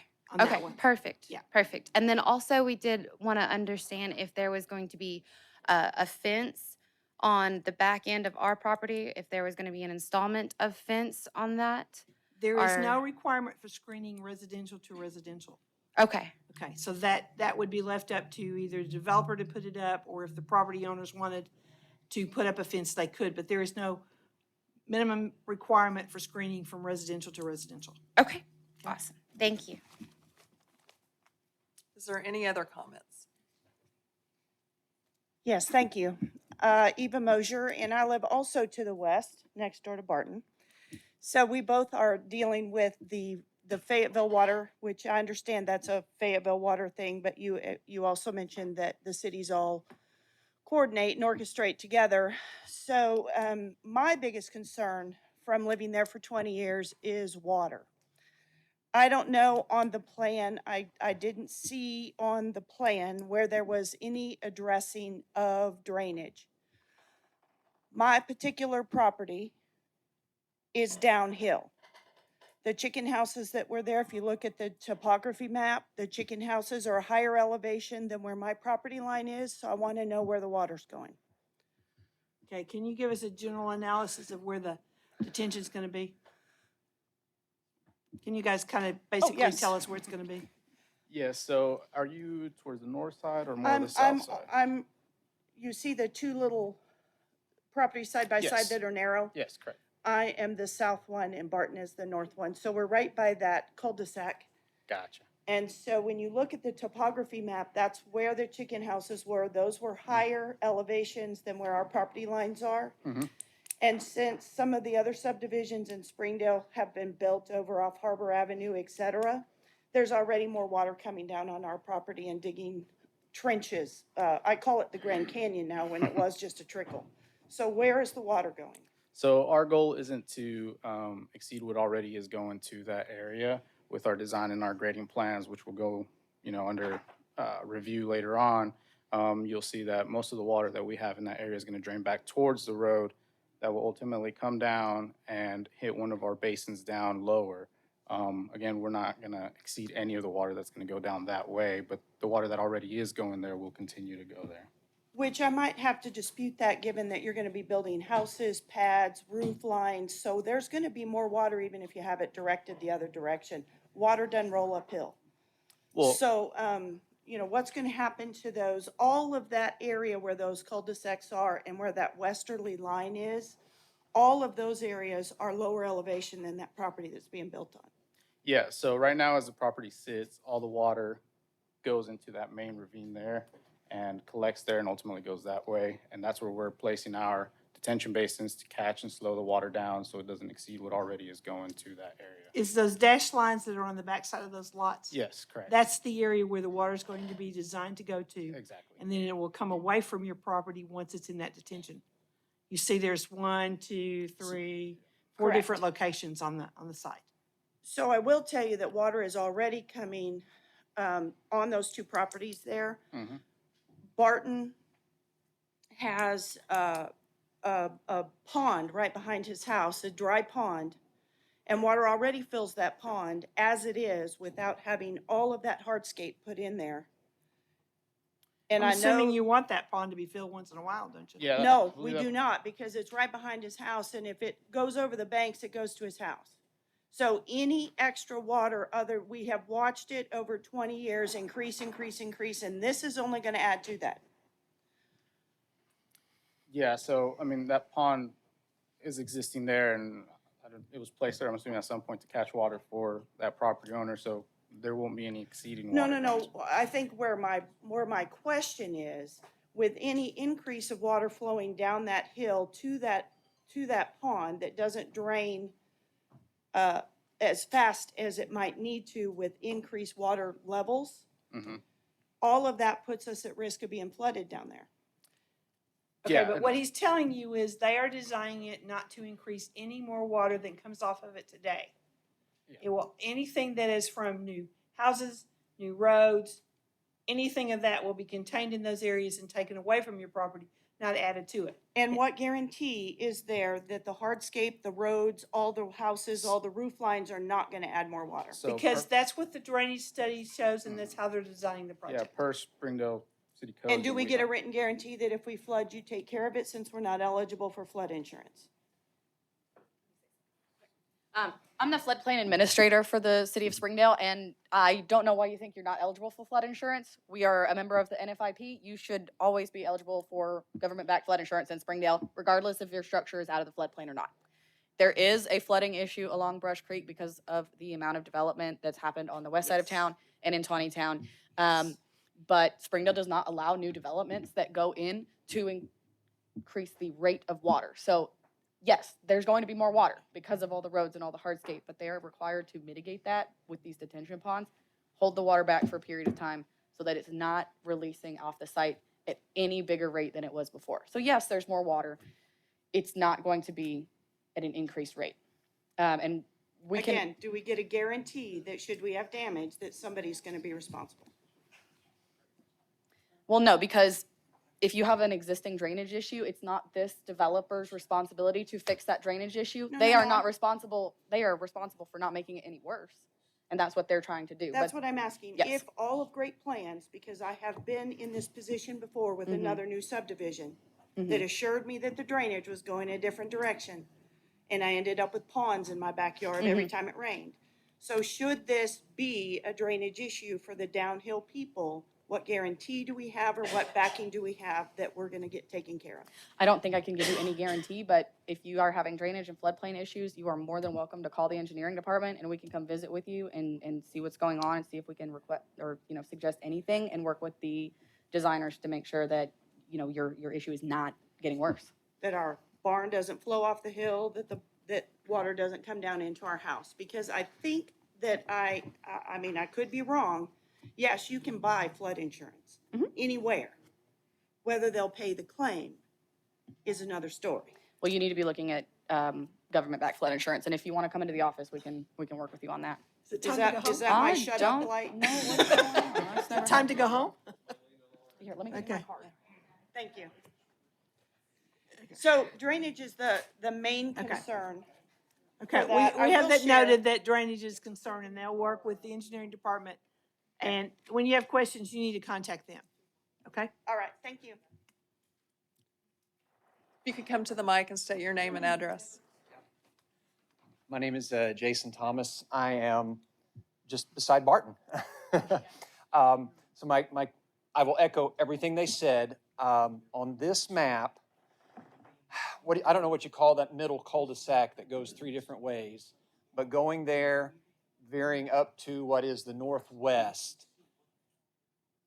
that is where the water goes. Would you go back to the other map that shows the contour?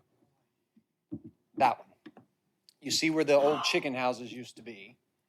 And to the left of that, there's a little arch that comes in like that. That is a very large ravine, top to bottom. And Eva's right, it comes off at a very rapid rate. I own that 15 acres right there. My house is high, so I'm probably the last one that will flood, but my neighbor to my north, it comes behind my property and all that goes around behind my shop and it does go into her yard, even to this day.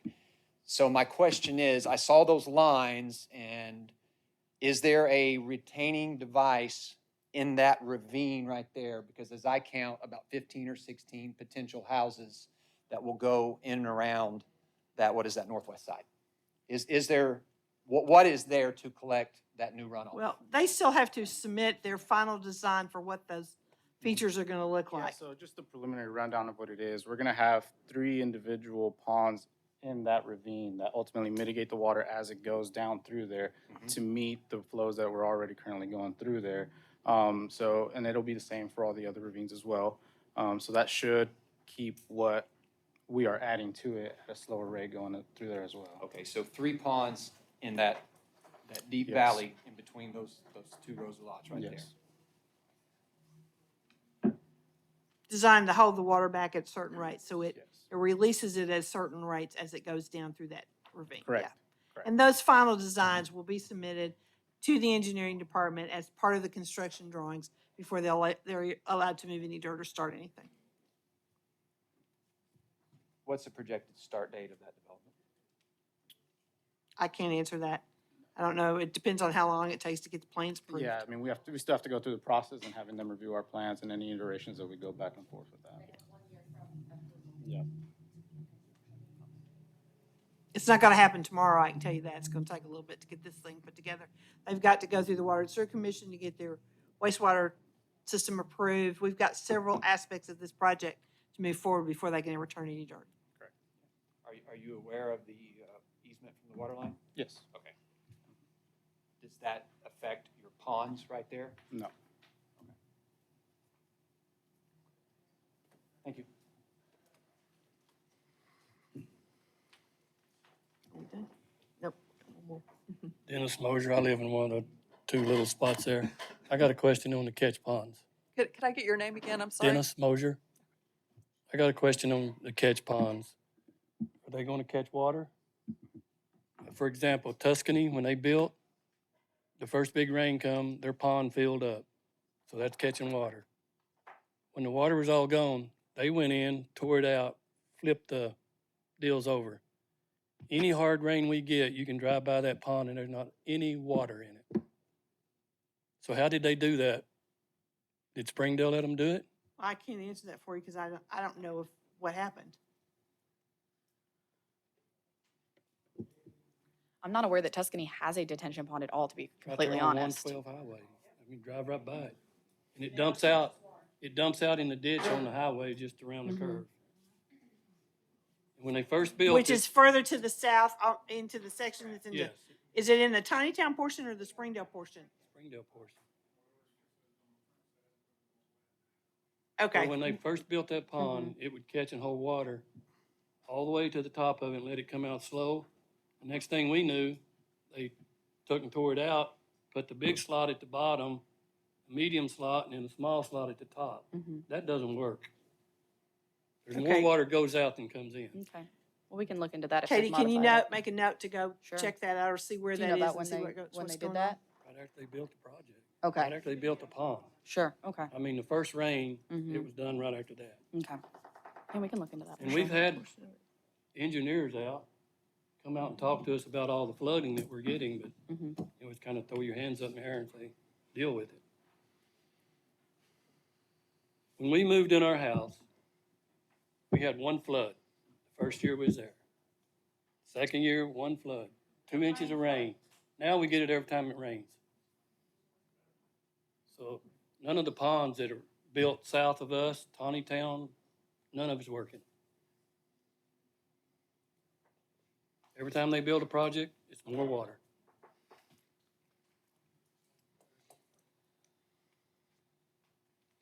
Can I ask one more quick question? Does this development anticipate a fence between the new development and all these properties on the west side? As I said, there is no requirement for screening between residential to residential. The individual property owners can, when you build a house, can put in a fence, or the developer can determine he wants to put one in all the way around. That's not something that is a minimum requirement that requires screening between the two. And as the city attorney said, we have minimum standards. That's what we're looking at. Developer does not have plans. Well, then that raises another question, because all those properties are not residential, they're agri. They're zoned agri, they're not zoned residential, so it's not residential to residential. I have farm animals, and I certainly don't want a child crawling through the fence to come and get in my horse lot.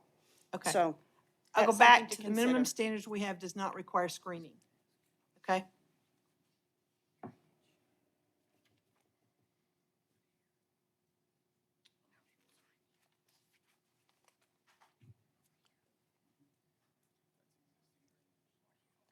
Anything else? Are there any more comments from the audience? Okay, this would be a motion subject to staff comments. And we got a lot of them, by the way. We got a lot of staff comments, by the way.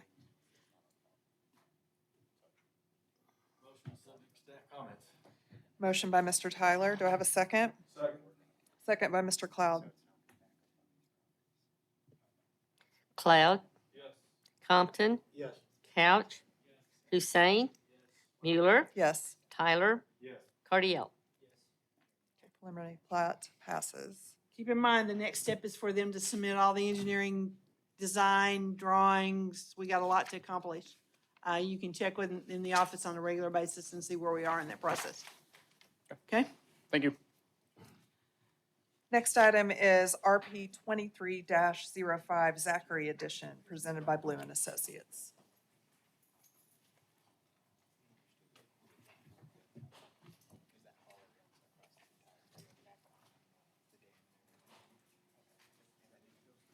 This is kind of a strange situation that we've already approved this final plat once already, or this replat, and there was a request by Springdale Water that we add a sewer or water and sewer easement to it after it had already been gone to council. So basically, this is to change that, to add that easement back on it. There's no changes to what we've already approved. But when it goes to council and they've already approved it, without that on there, it has to come back as a replat. That's, Nathan, you want to add something to that? That was it. Okay. It was one of those that we should have caught through the review process and we didn't get it, so. And we got comments back from Springdale Water and in a mad rush to try to get everything in before we make it to council. Send those back in and then all of a sudden, boom. Yep, so it's really something we've already taken care of. It's just to add that easement back on it, so, okay. Is there any comments from the audience? This is a motion subject to staff comments. Motion subject to staff comments. Motion by Mr. Cloud, Second. second by Dr. Compton. Compton? Yes. Couch? Hussein? Mueller? Yes. Tyler? Cardiel? Cloud? If you want this to go to council next Tuesday, the ordinance to be in our office by noon tomorrow. The previous one won't count. Need to go ahead and do a second one? You have to do an ordinance to amend the previous ordinance. 10-4. Gotcha. Yes. Thank you. Next item is RP 23-12 Putman Edition, presented by ESI.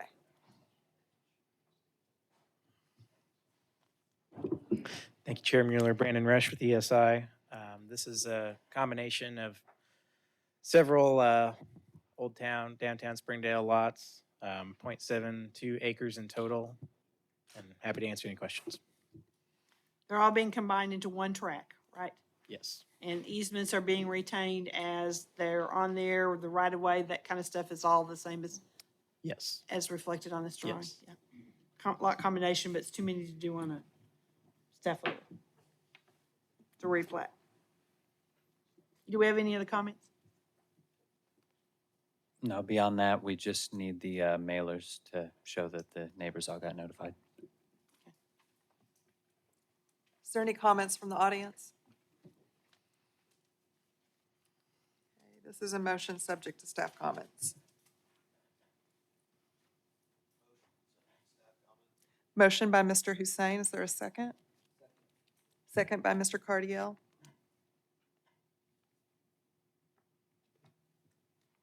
Couch? Hussein? Mueller? Yes. Tyler? Cardiel? Cloud? Compton? Yes. That I want this to passes. go to council next Tuesday. The ordinance have to be in our office by noon tomorrow. Thank you. Next item is RP 23-13 Harker Edition. We already did that one. Oh, we already Yeah, did that. we already That's did that right. one. Sorry.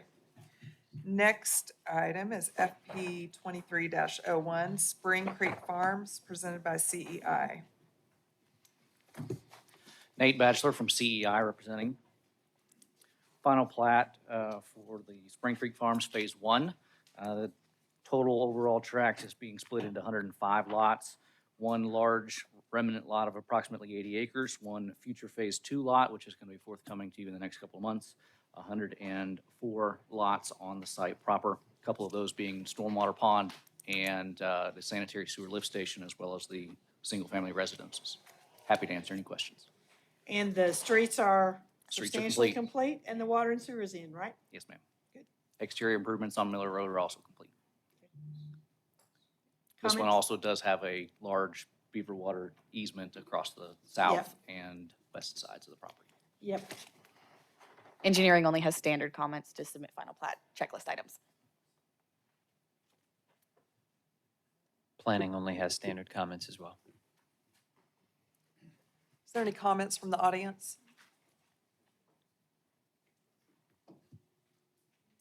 This is a motion subject to staff comments. Motion subject to staff comments. Motion by Dr. Compton. Second by Mr. Tyler. Hussein, excuse me, Hussein? Mueller? Yes. Tyler? Cardiel? Cloud? Compton? Couch? If you Item want this to go to passes. council next Tuesday, we need the ordinance in our office by tomorrow at noon. Next item is L 23-47 Club Car Wash, presented by Cochran Engineering. Good evening, Commission. My name's Kurt Daniels with Cochran Engineering, 80 East Main Street, Wentzville, Missouri. What we're bringing to you tonight is a parcel of ground we've had before you previously. We had it approved as a site plan, but the decision has been made that the previous site plan, the building ran east and west. We've now moved the building to the west of the property and it runs north and south. So everything is generally the same, but we've just elected to move it in a different location. You have the site plan. Before, it was on the right-hand side going east and west, but now it's been moved down to the western part of the property to go north and south is the way the building runs. It leaves you a little lot to build something else on. It does. That was some of the concern is the leftover lot prior, the car wash was hindering any visibility. So in hopes of soliciting a good adjoiner, the decision was made to move it. And the access drive is a shared access drive, right? Yes, 25 foot. It shows it on actually the site plan. Any staff comments? Okay, I just have one question about the outlet pipe on the detention pond. It's flatter than our minimum slope, so will it still scour at full flow? It's flatter, Mm-hmm. so you're worried about it scouring since it's flatter? So No, I want it to scour. You do, you want it to scour. Yeah, so is it Will going to scour? Oh, Yeah. Okay. Let me look at the velocities, I can't answer that off Okay, the top of okay. my head, but we'll. Sounds good. we'll address that accordingly. Thanks. That usually doesn't happen, right? It usually doesn't get flatter. That usually is not the problem. Planning just has standard comments. Any comments from the audience? This is a motion subject to staff comments. Motion by Mr. Cloud. Second by Mr. Hussein. Mueller? Yes. He's not here. Tyler? Yes. Cardiel? Cloud? Compton? Yes. Couch? Hussein? Passes. Next item is L 23-50 Harris Street Healthcare, presented by ESI. Thank you, Chair Mueller. Brandon Resch with ESI. This is a proposed healthcare facility on a 1.4 acre lot just off of Harris Street. Happy to answer any questions. Can we see the site plan, please? For planning, in addition to standard comments, perimeter landscaping is required in accordance with Chapter 56, and a variance has been requested for that west side. Continuous internal pedestrian walkways, no less than 5 feet in width from the public sidewalk to the principal entrance. Of all buildings on the site are required, and response indicated that a sidewalk will be done in a future phase. Engineering only has standard comments. And I believe the exhibit to the left is the most updated landscaping plan that we're going off of, correct? So you're taking all that was clustered behind this building and Yes, there's some existing pavement there that we're gonna keep, so okay, so you're spreading we took the same number of trees and just made a double row on the east. and then we'd be willing to bond for the sidewalk connection for a couple of years, just in case something that doesn't happen with that future expansion? Because if it's not done in a couple of years, we need that connection to the public. By the way, can you bond for that? Is there a sidewalk along Harris Street? I didn't ask you if there was a sidewalk to bond to it. I'm asking you if you will bond to it because it needs to be done. Well, I mean, I guess it's a connection to nothing if we bond for it. You'll bond for it, okay.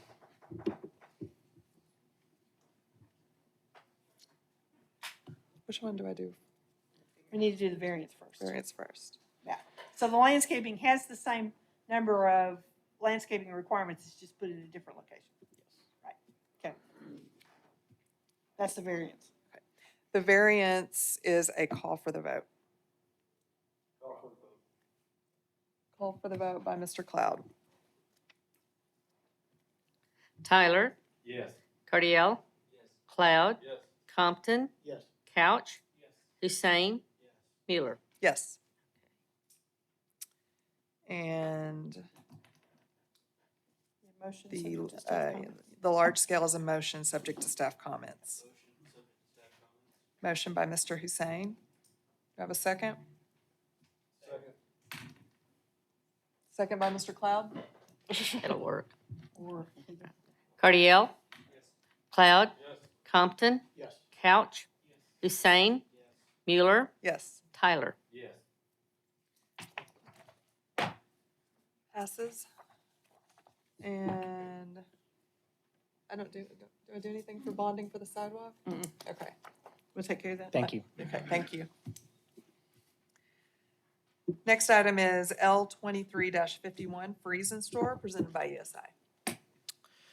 Thank you again, Brandon Rush with ESI. So this is a proposed 23,000 square foot storage building. It's not cold storage, it's storage for Friesen Store's operations nearby. There's some office space in the front of this proposed building. 4.5 acre property. Happy to answer any questions. For planning, in addition to standard comments, facades over 100 feet and linear length shall incorporate wall projections and or recesses per commercial design standards. Variance has been requested.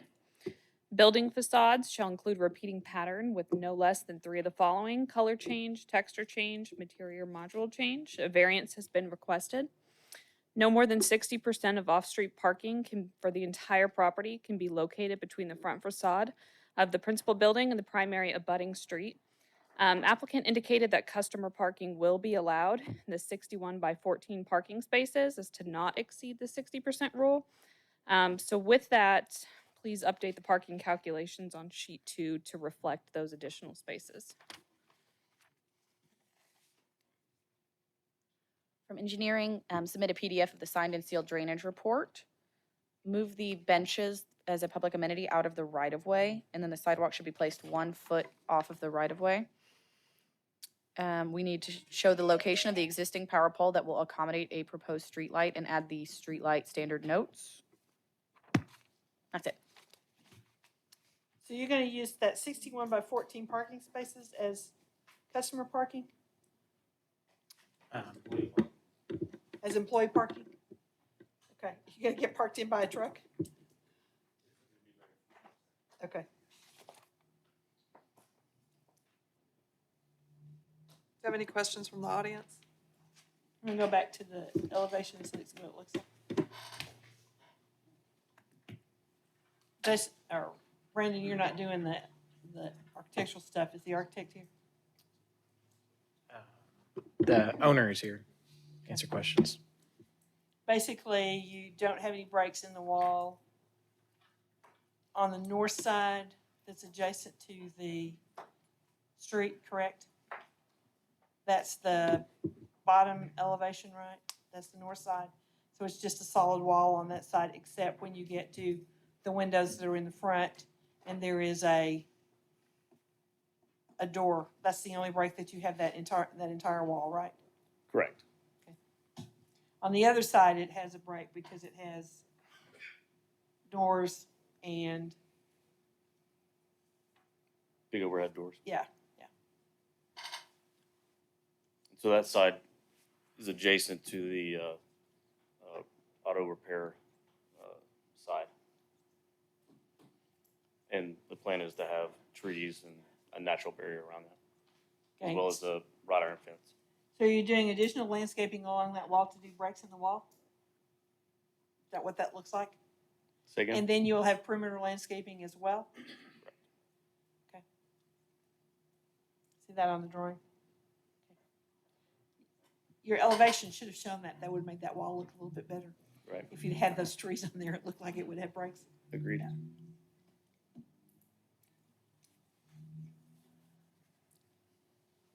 Any other comments? Is there any way you could do something with the elevation that has the multiple doors? So the top elevation we're looking at on this page, there's no break. There's one continuous pattern. I get the overhang of the doors, overhead doors, breaks it up a little bit. But is there anything else that you'd be willing to do, either shifting the line or coming in with a different color or a different material at some point? So the awnings will be different color. Outside of the awning, something, the wall material? Is there anything you could be willing to do on that side? I'm good. I like your comment about the other side with the trees buffering the vision of that. I like the front with the wrapped windows. I think that's a nice touch, which is just something you could do on this top side that break that pattern up. Because when you see that long, continuous, even though you have doors, and I mean, it just doesn't look good at all. Just a question. Prefer not to.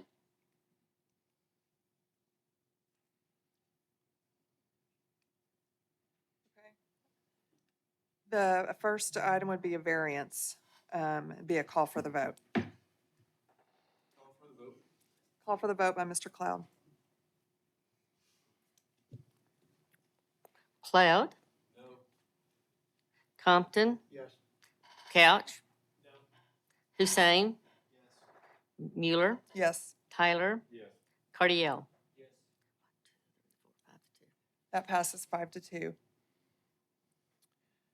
Next would be the large scale, and that is a motion subject to staff comments.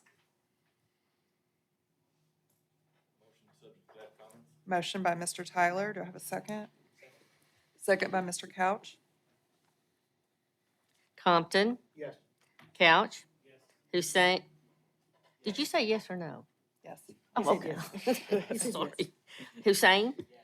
Mueller? Yes, Tyler? Yes. Cardiel? Cloud?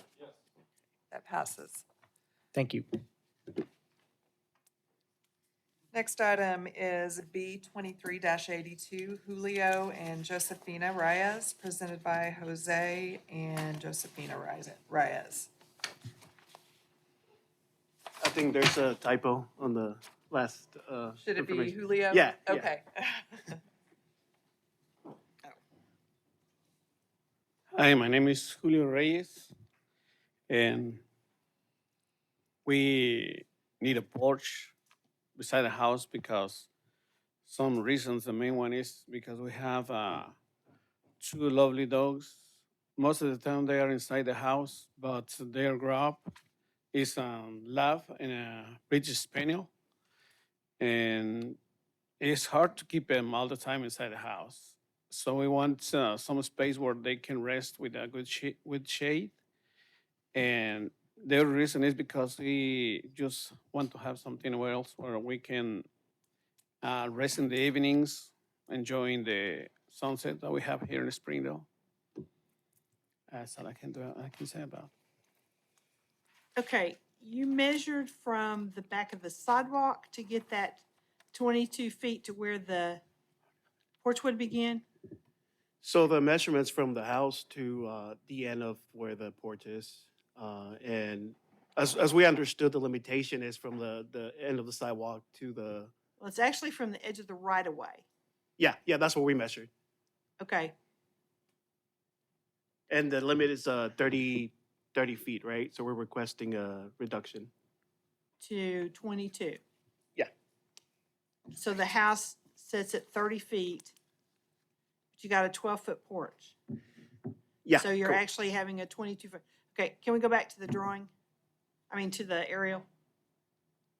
Okay, and this is on the This is on the side that south side. faces Chestnut, correct? Yeah, correct, on the side of the house. Okay.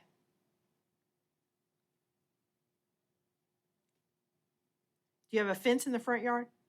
The fence is on the south side, so it's on the same side. Okay, and what's the distance between the edges of the porch and the fence? Because the fence should be, is it 3 foot tall? I really don't know the measurements, but it's, I would assume like 5 foot from the sidewalk. Did anybody get out to look at that today, Ron? Did you get a chance to look at it? You guys look at it, Ed? Do you have a better feel for this one? I drive by this every day coming to work. This is, Tom put a stop work order on this because of the fence in there. It's got a fence that's, I don't know how far back it is from the sidewalk, but it's a 6-foot fence, Right. standard privacy fence. Okay, it can only be a 3-foot fence in the front yard. So we've got a couple of things, and I think that the measurements, we need to verify that. How far is the garage back from the, it's at 30 feet, we think? Yeah, Okay. I can't verify this because the drawings doesn't give us enough to be able to figure out exactly where we are. Do you have a drawing, did you get a survey or a plat of this when you bought this lot? I think my dad did, because it's actually his house, but I think he did, whenever he bought the house. Okay, and does it show the house actually situated on the lot itself? Yeah, it does. Okay, can you do a drawing that shows us based using that drawing so we know we've got real measurements that we're looking at? And then we need to talk about the 6-foot fence in the front because it's too tall. So you're asking for the measurements, I guess, from the sidewalk to the house? You want to see how far that is? Well, And your, then, your drawing should show where the edge of the right-of-way is, okay. okay? And you need to measure from the edge of the right-of-way to where you're putting the porch in. And that's what we did, because by the right of way, you mean the edge of the sidewalk, right? Well, the edge of the right-of-way may not be the edge of the sidewalk. Okay, I see. You I see need what to you mean. look at the drawing that you have. If you can get the drawing and contact the office, somebody can help you sit down and go over it, Okay, okay? Yep. So we probably need to table this until we have a chance to go back and check those measurements, and then we gotta talk about the fence. If you wanna keep it, you have to apply for a variance to have a 6-foot fence, because that's technically a front. well, the front of the house is on the east side of the. No, house, this right? lot has 2 fronts. Okay. You have 2 fronts and 2 sides. I think there's where we got a problem, Okay, okay? so you're saying apply for a variance on the fence from Yeah, 6 you foot to 3 need to foot? bring your drawing in and let us sit down and go over it and make sure we know what we're talking about and do it all at one time, okay? Okay. Okay.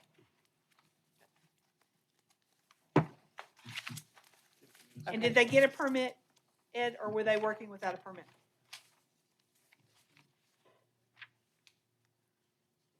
No, they don't have a permit on this. That's what, they have to get the variance before we'll give them a permit. Okay, so you don't need to stop work on it if you're working on it until we get this all worked out, okay? Okay, so you want to get the measurements, you want to get the draft, and then Yeah. come back. Do Yes. we apply for a hearing, or how does that work? No, we'll just table this to the next meeting and you'll be at the first of the agenda next time. Okay. Okay? Okay. Okay, come back by the office and we'll help you get it all together, All okay? right, sounds good. Thank you. Thank you. Next item is B 23-83 Springdale High School, presented by Jeff Baxter with Flintco.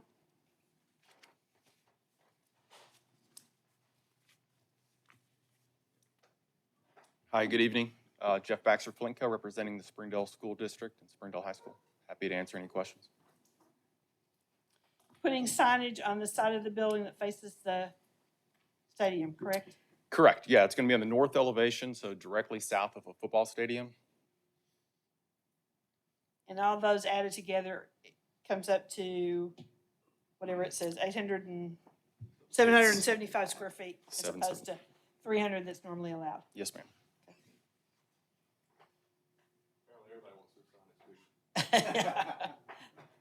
So the largest signs that you're going to see there are going to be the Super S and that Bulldog. Where we're getting a lot of the square footage is coming, which that picture right there is kind of the state championships. So we considered actually measuring each letter to get there. We didn't quite get there, so that is why So I'm just here. come back and do the whole thing at once and then thinking, because as you add letters for, we're assuming they're gonna win more state championships. Yes. So we can that's the put some more plan. numbers up there in the future, right? Yes, ma'am, yes. Okay. So this is at the south end of the stadium facing north? Yes, yes it is. Behind where the band used to sit, but the band don't sit there anymore. Yeah, so. Okay, this is a call for the vote. Call for the vote by Mr. Couch.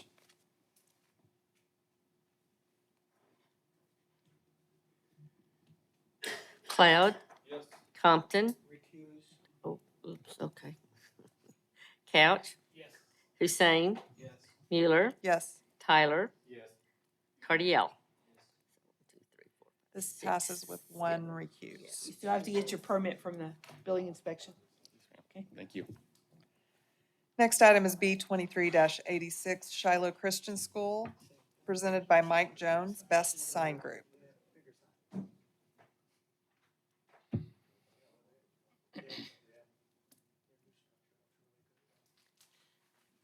Good evening, I'm Mike Jones with Best Sign Group, and I'm representing First Baptist Church of Springdale and Shiloh Christian School. Situation is they have built a new athletic complex, and what you see on the left is a request for a variance for signage on the side of the building, as well as with the west side of the building, which is on Johnson Road, and the south side of the building, which faces the church directly south on that part. Are there any questions?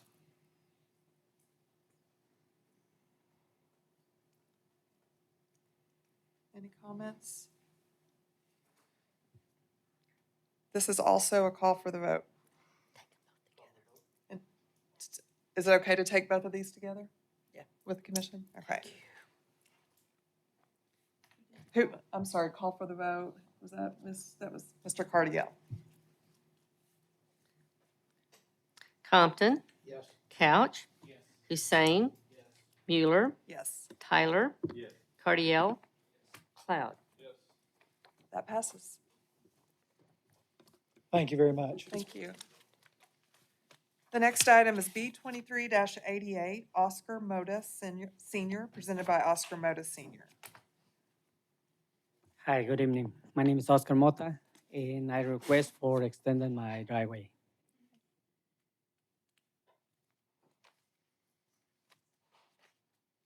Now, you had gravel put in there, have you removed that gravel? Yes, I removed the gravel. What you're and everything. asking is to, that area that you had gravel and you want to actually pave. Yes, Somebody calculate what his percentage would be after that's, Katie?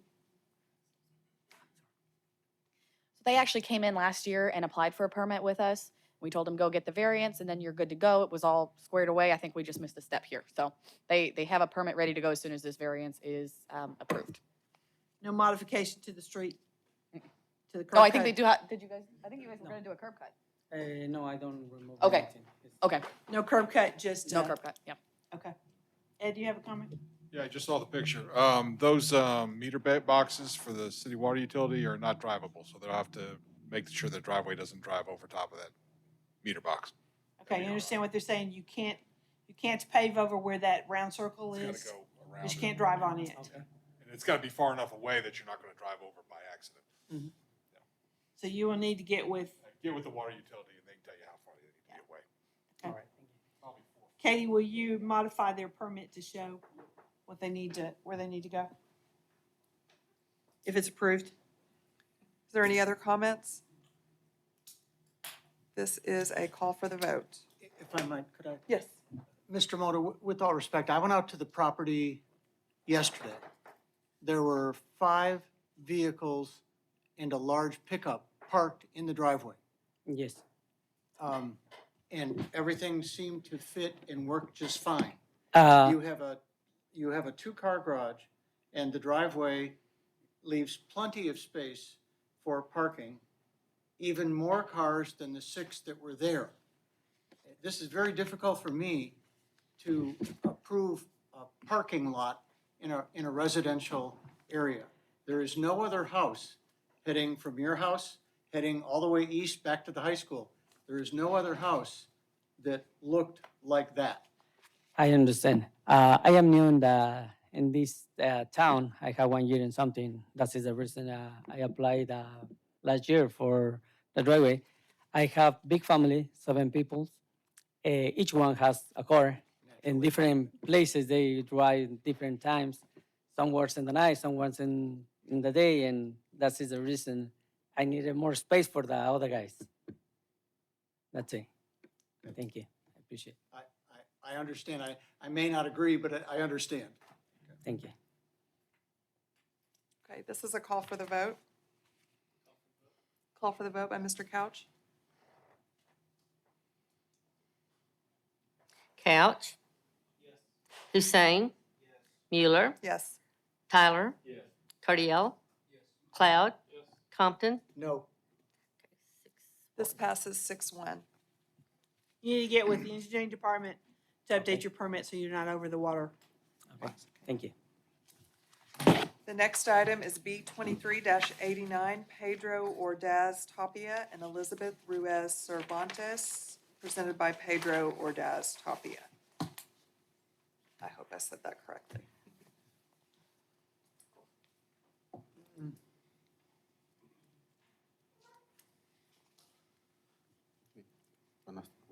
Buenas tardes. He said, good evening. This is a variance for a permanent structure in Yeah. 2/3 of the property. For the shed that they built.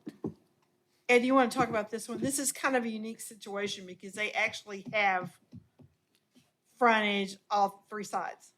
Because they're in that circle at the very end of the street.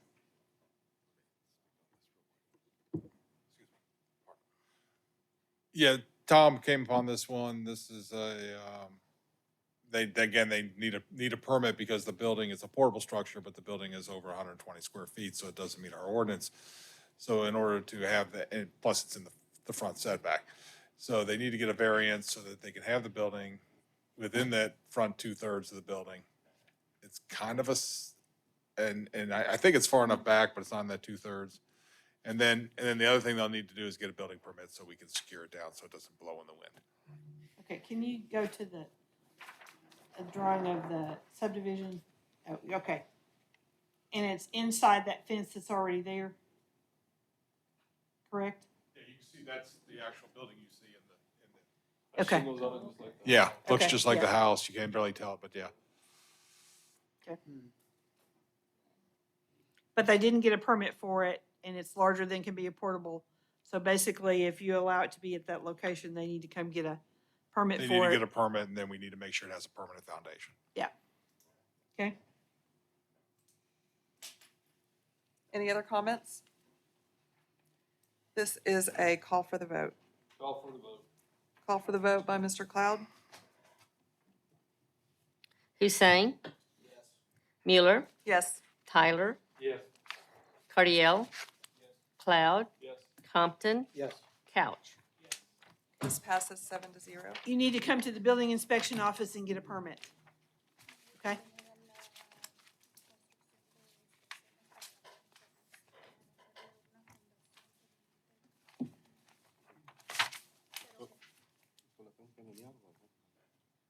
He's asking if they have to move it. They don't have to move it, right? They just have to build the. No, they don't have to move it, but they need to come and get a permit from the building inspector because it's got to be on a permanent foundation.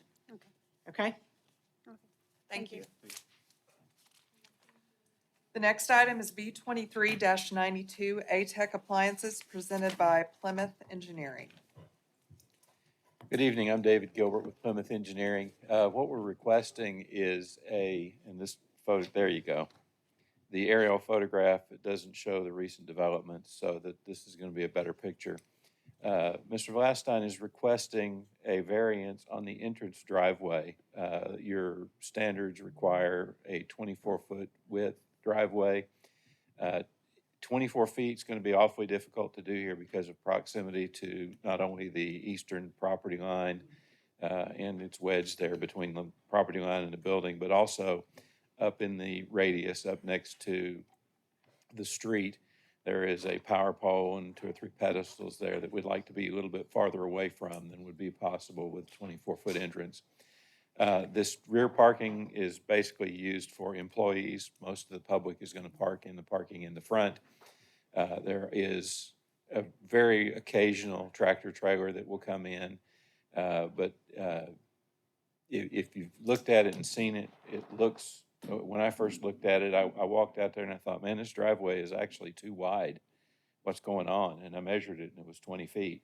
So 20 feet is sufficient for two-way traffic under normal conventions. In fact, Chapman Avenue in front of the store from White Line to White Line measures 20 feet, 6 inches. We have other streets in Springdale that are in more industrial settings that measure 20 feet, 6 inches and have a lot of traffic on them. The traffic on this is going to be very minor, and we would respectfully request consideration that this 20-foot driveway be allowed to stay.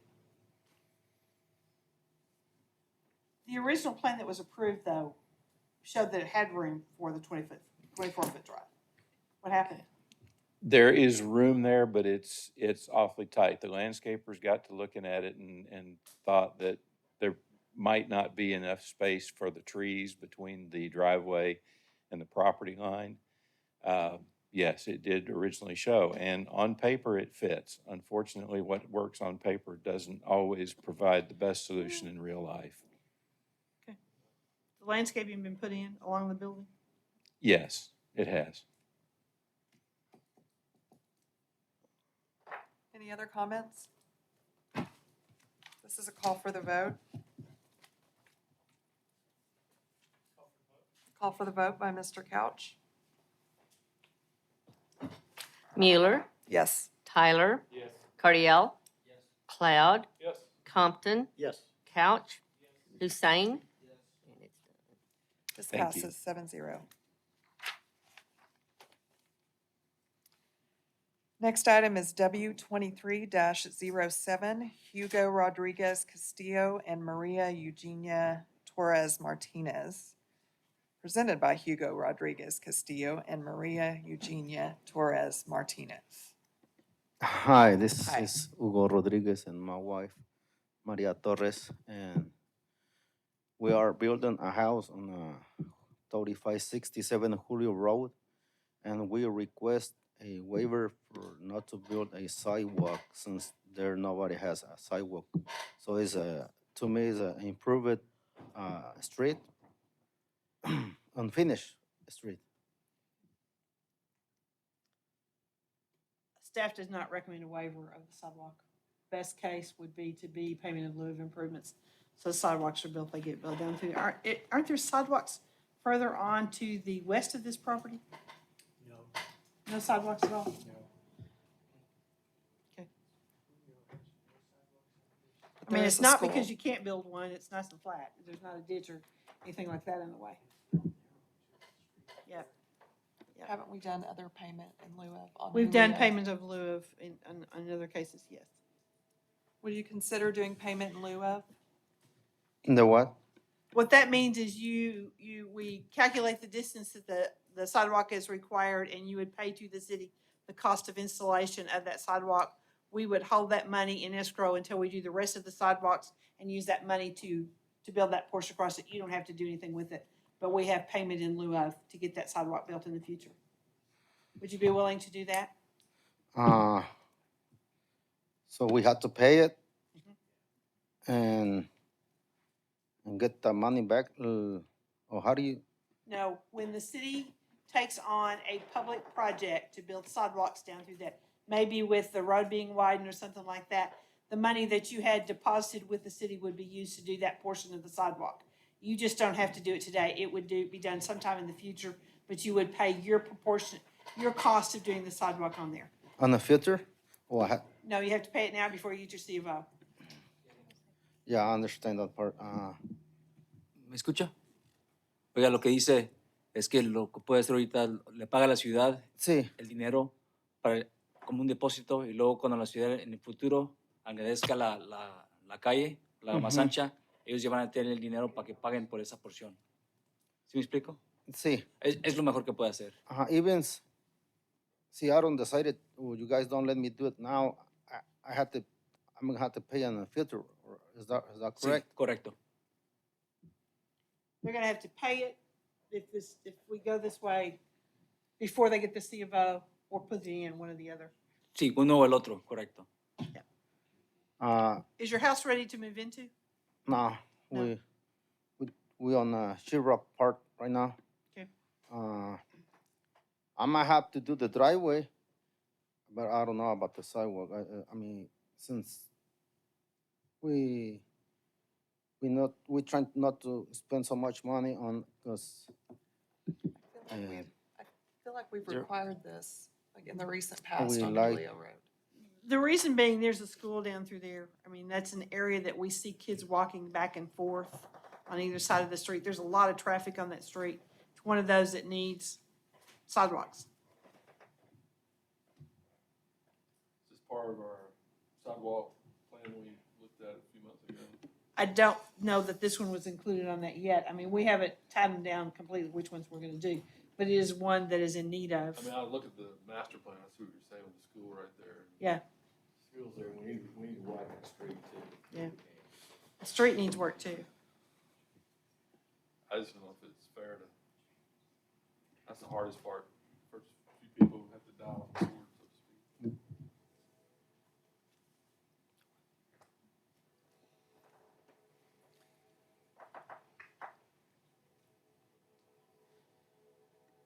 You want the planning commission to vote on your, just a waiver request? Mm-hmm. This has to be made as a recommendation to the council. You can recommend payment of lieu of, and the council has to make the decision whether or not they accept payment in lieu of or a waiver, if you want to do it that way. I'll make a motion to forward to council with the payment in lieu of. Okay. So it'd be payment in lieu of or waiver? No, he's recommending that the planning commission's recommendation to the city council is for payment in lieu of. The council has to make the decision whether they want to require the payment in lieu of or grant the waiver completely. It's Okay. really a decision that the council has to make, because if he doesn't pay for it, then you and I as taxpayers have to pay for it. Okay. Okay? So that's Dale's motion. Do I have a second? Second by Mr. Couch. Tyler, Yes. Cardiel, Yes. Cloud, Yes. Compton, Yes. Couch, Hussein, Yes. Mueller. Yes. Okay, staff will prepare a resolution. It goes to city council on the 22nd, at which time the council will decide whether or not to grant you a waiver. That means you don't have to do either one, or you have to make a payment in lieu of. So you need to be at council meeting on that night. Okay. Okay, we'll send you a letter that tells you when the council's gonna meet, okay? Okay. ¿Todo Thank bien, you. amigo? ¿Todo bien? Sí, I Ok. got it. All right.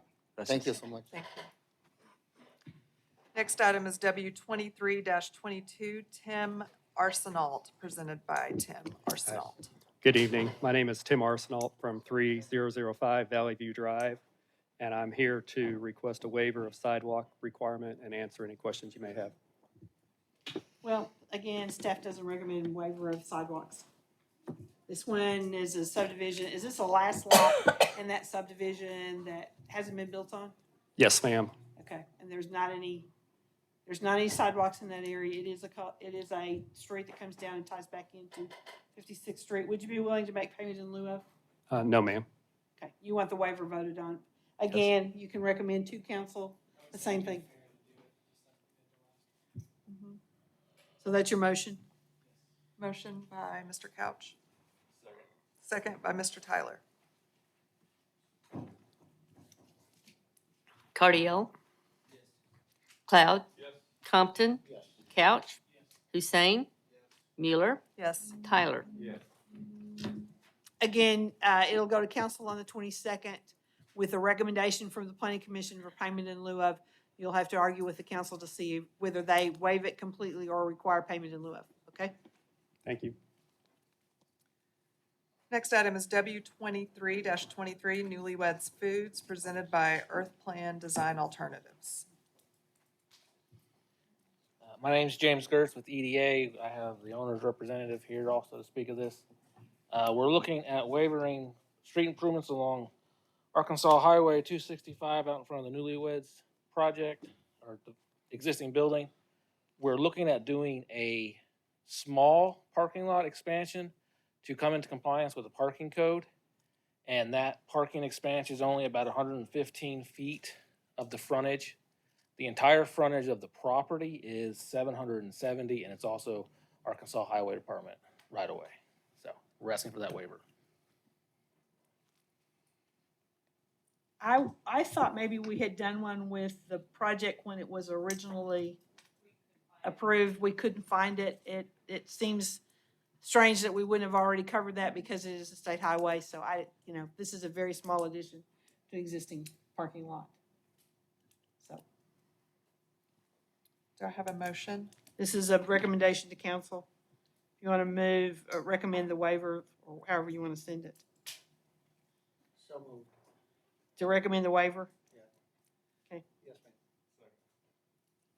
Motion by Dr. Compton, second by Mr. Tyler. Cloud. Compton. Yes. Couch. Hussein. Mueller. Yes. Tyler.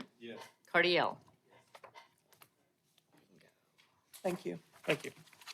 When does the? Council meets on the 22nd. The staff will prepare the resolution. You need to be there too. Will do. Thank you. I don't think there'll be any problem with it, but you probably need to be there too. Okay. Planning Director's report. Work session on the 15th. What we are intending to meet is in the new community room, which is the very last room on the other end of the building. You come in off of the street out the front, and that we'll meet there. At that time, Ernest is going to do an update on the new legislation that went into effect today and some items and how that will affect. One of them is daycare, the crypto mining issue. There's 2 or 3 others that he's going to go over that with us. The city council is considering airport design standards. And we'll have those ready. It goes to council next Tuesday evening. We'll go over those as another part of that. And then we need to start delving into the comprehensive land use plan that we've been working on. We need to get this thing finished up, and I know engineering's working on an update on the master street plan. And one other thing to tell you about the Tatum OMB use unit for transportation services on North 48th Street. We met with them last week. They have decided to withdraw their conditional use and not operate that transportation services at that location anymore. All they will have there will be home health. My recommendation is that we accept this withdrawal of that conditional use with the condition that they remove the extra gravel that was put out there because they have enough parking to use it at office without having to park in that gravel area. So I would like to request a motion to accept the withdrawal of that conditional use at that location with the condition that the gravel be removed. He's the one that asked to have it, that he didn't want to do it anymore. I just need to make sure that we don't continue to park there and that gets rid of that gravel, and then they're cited for parking on the grass if they park in the wrong place. Okay? Okay, we got a motion? Mr. Cloud. Okay. Second? Second by Mr. Tyler. Cardiel. Cloud. Compton. Yes. Couch. Hussein. Mueller. Yes. Tyler. Okay, the other thing I need to talk about is next month, the city council will be moving out of this meeting room following the last council meeting in August. But the council room may not be ready for us to meet in there for our September meeting. So across the way out here is a training room, And that's where we'll set up to have planning commission next month. It will be a temporary situation in that we won't have microphones, but it's a small enough room. You need to bring your iPads because that's probably all the video we're gonna have. They may be able to project things for the public to see. I don't know yet. But that's where we're gonna meet that night. We'll advertise everything as being in the tactical training room in this building. And then this September meeting, no, yes, the October meeting will be in the new council chambers, which is in that centerpiece there, okay? So that's kind of where we are now. And we are moved into our new offices. Welcome y'all to come by and visit us. We're not quite all settled. We got boxes and stuff everywhere, but we're getting there, and I think it's going to work out great. We think it works well with all the departments being together in one place. We can discuss things and figure things out. Hopefully, we won't have any more of those situations where we don't all know what's going on. So we'll when we meet on the for work session, we'll let y'all come over and tour our spaces and see what it looks like. Hopefully we'll have the boxes gone by then, maybe. Don't plan on it. Development doesn't stop long enough for us to get all that done. So anyway, and we don't have all of the video equipment and stuff, but I think it's really going to be good for all of us to be in that one place together. So let us know if you're going to be there that night, and it'll be, you come in the indoor, we'll have it open where you come in, maybe park on Johnson and come in that in room down there. Okay? That's the only thing I have, unless somebody has some questions. Can we add sidewalk discussion to our work session? Yeah, we can. Yeah, we can. Just earmark so we can talk about it. Okay. Well, somebody help me remember sidewalks. We're going to talk about sidewalks. You'll remember. Okay. Okay. Okay, I think we are adjourned. Thanks, everybody.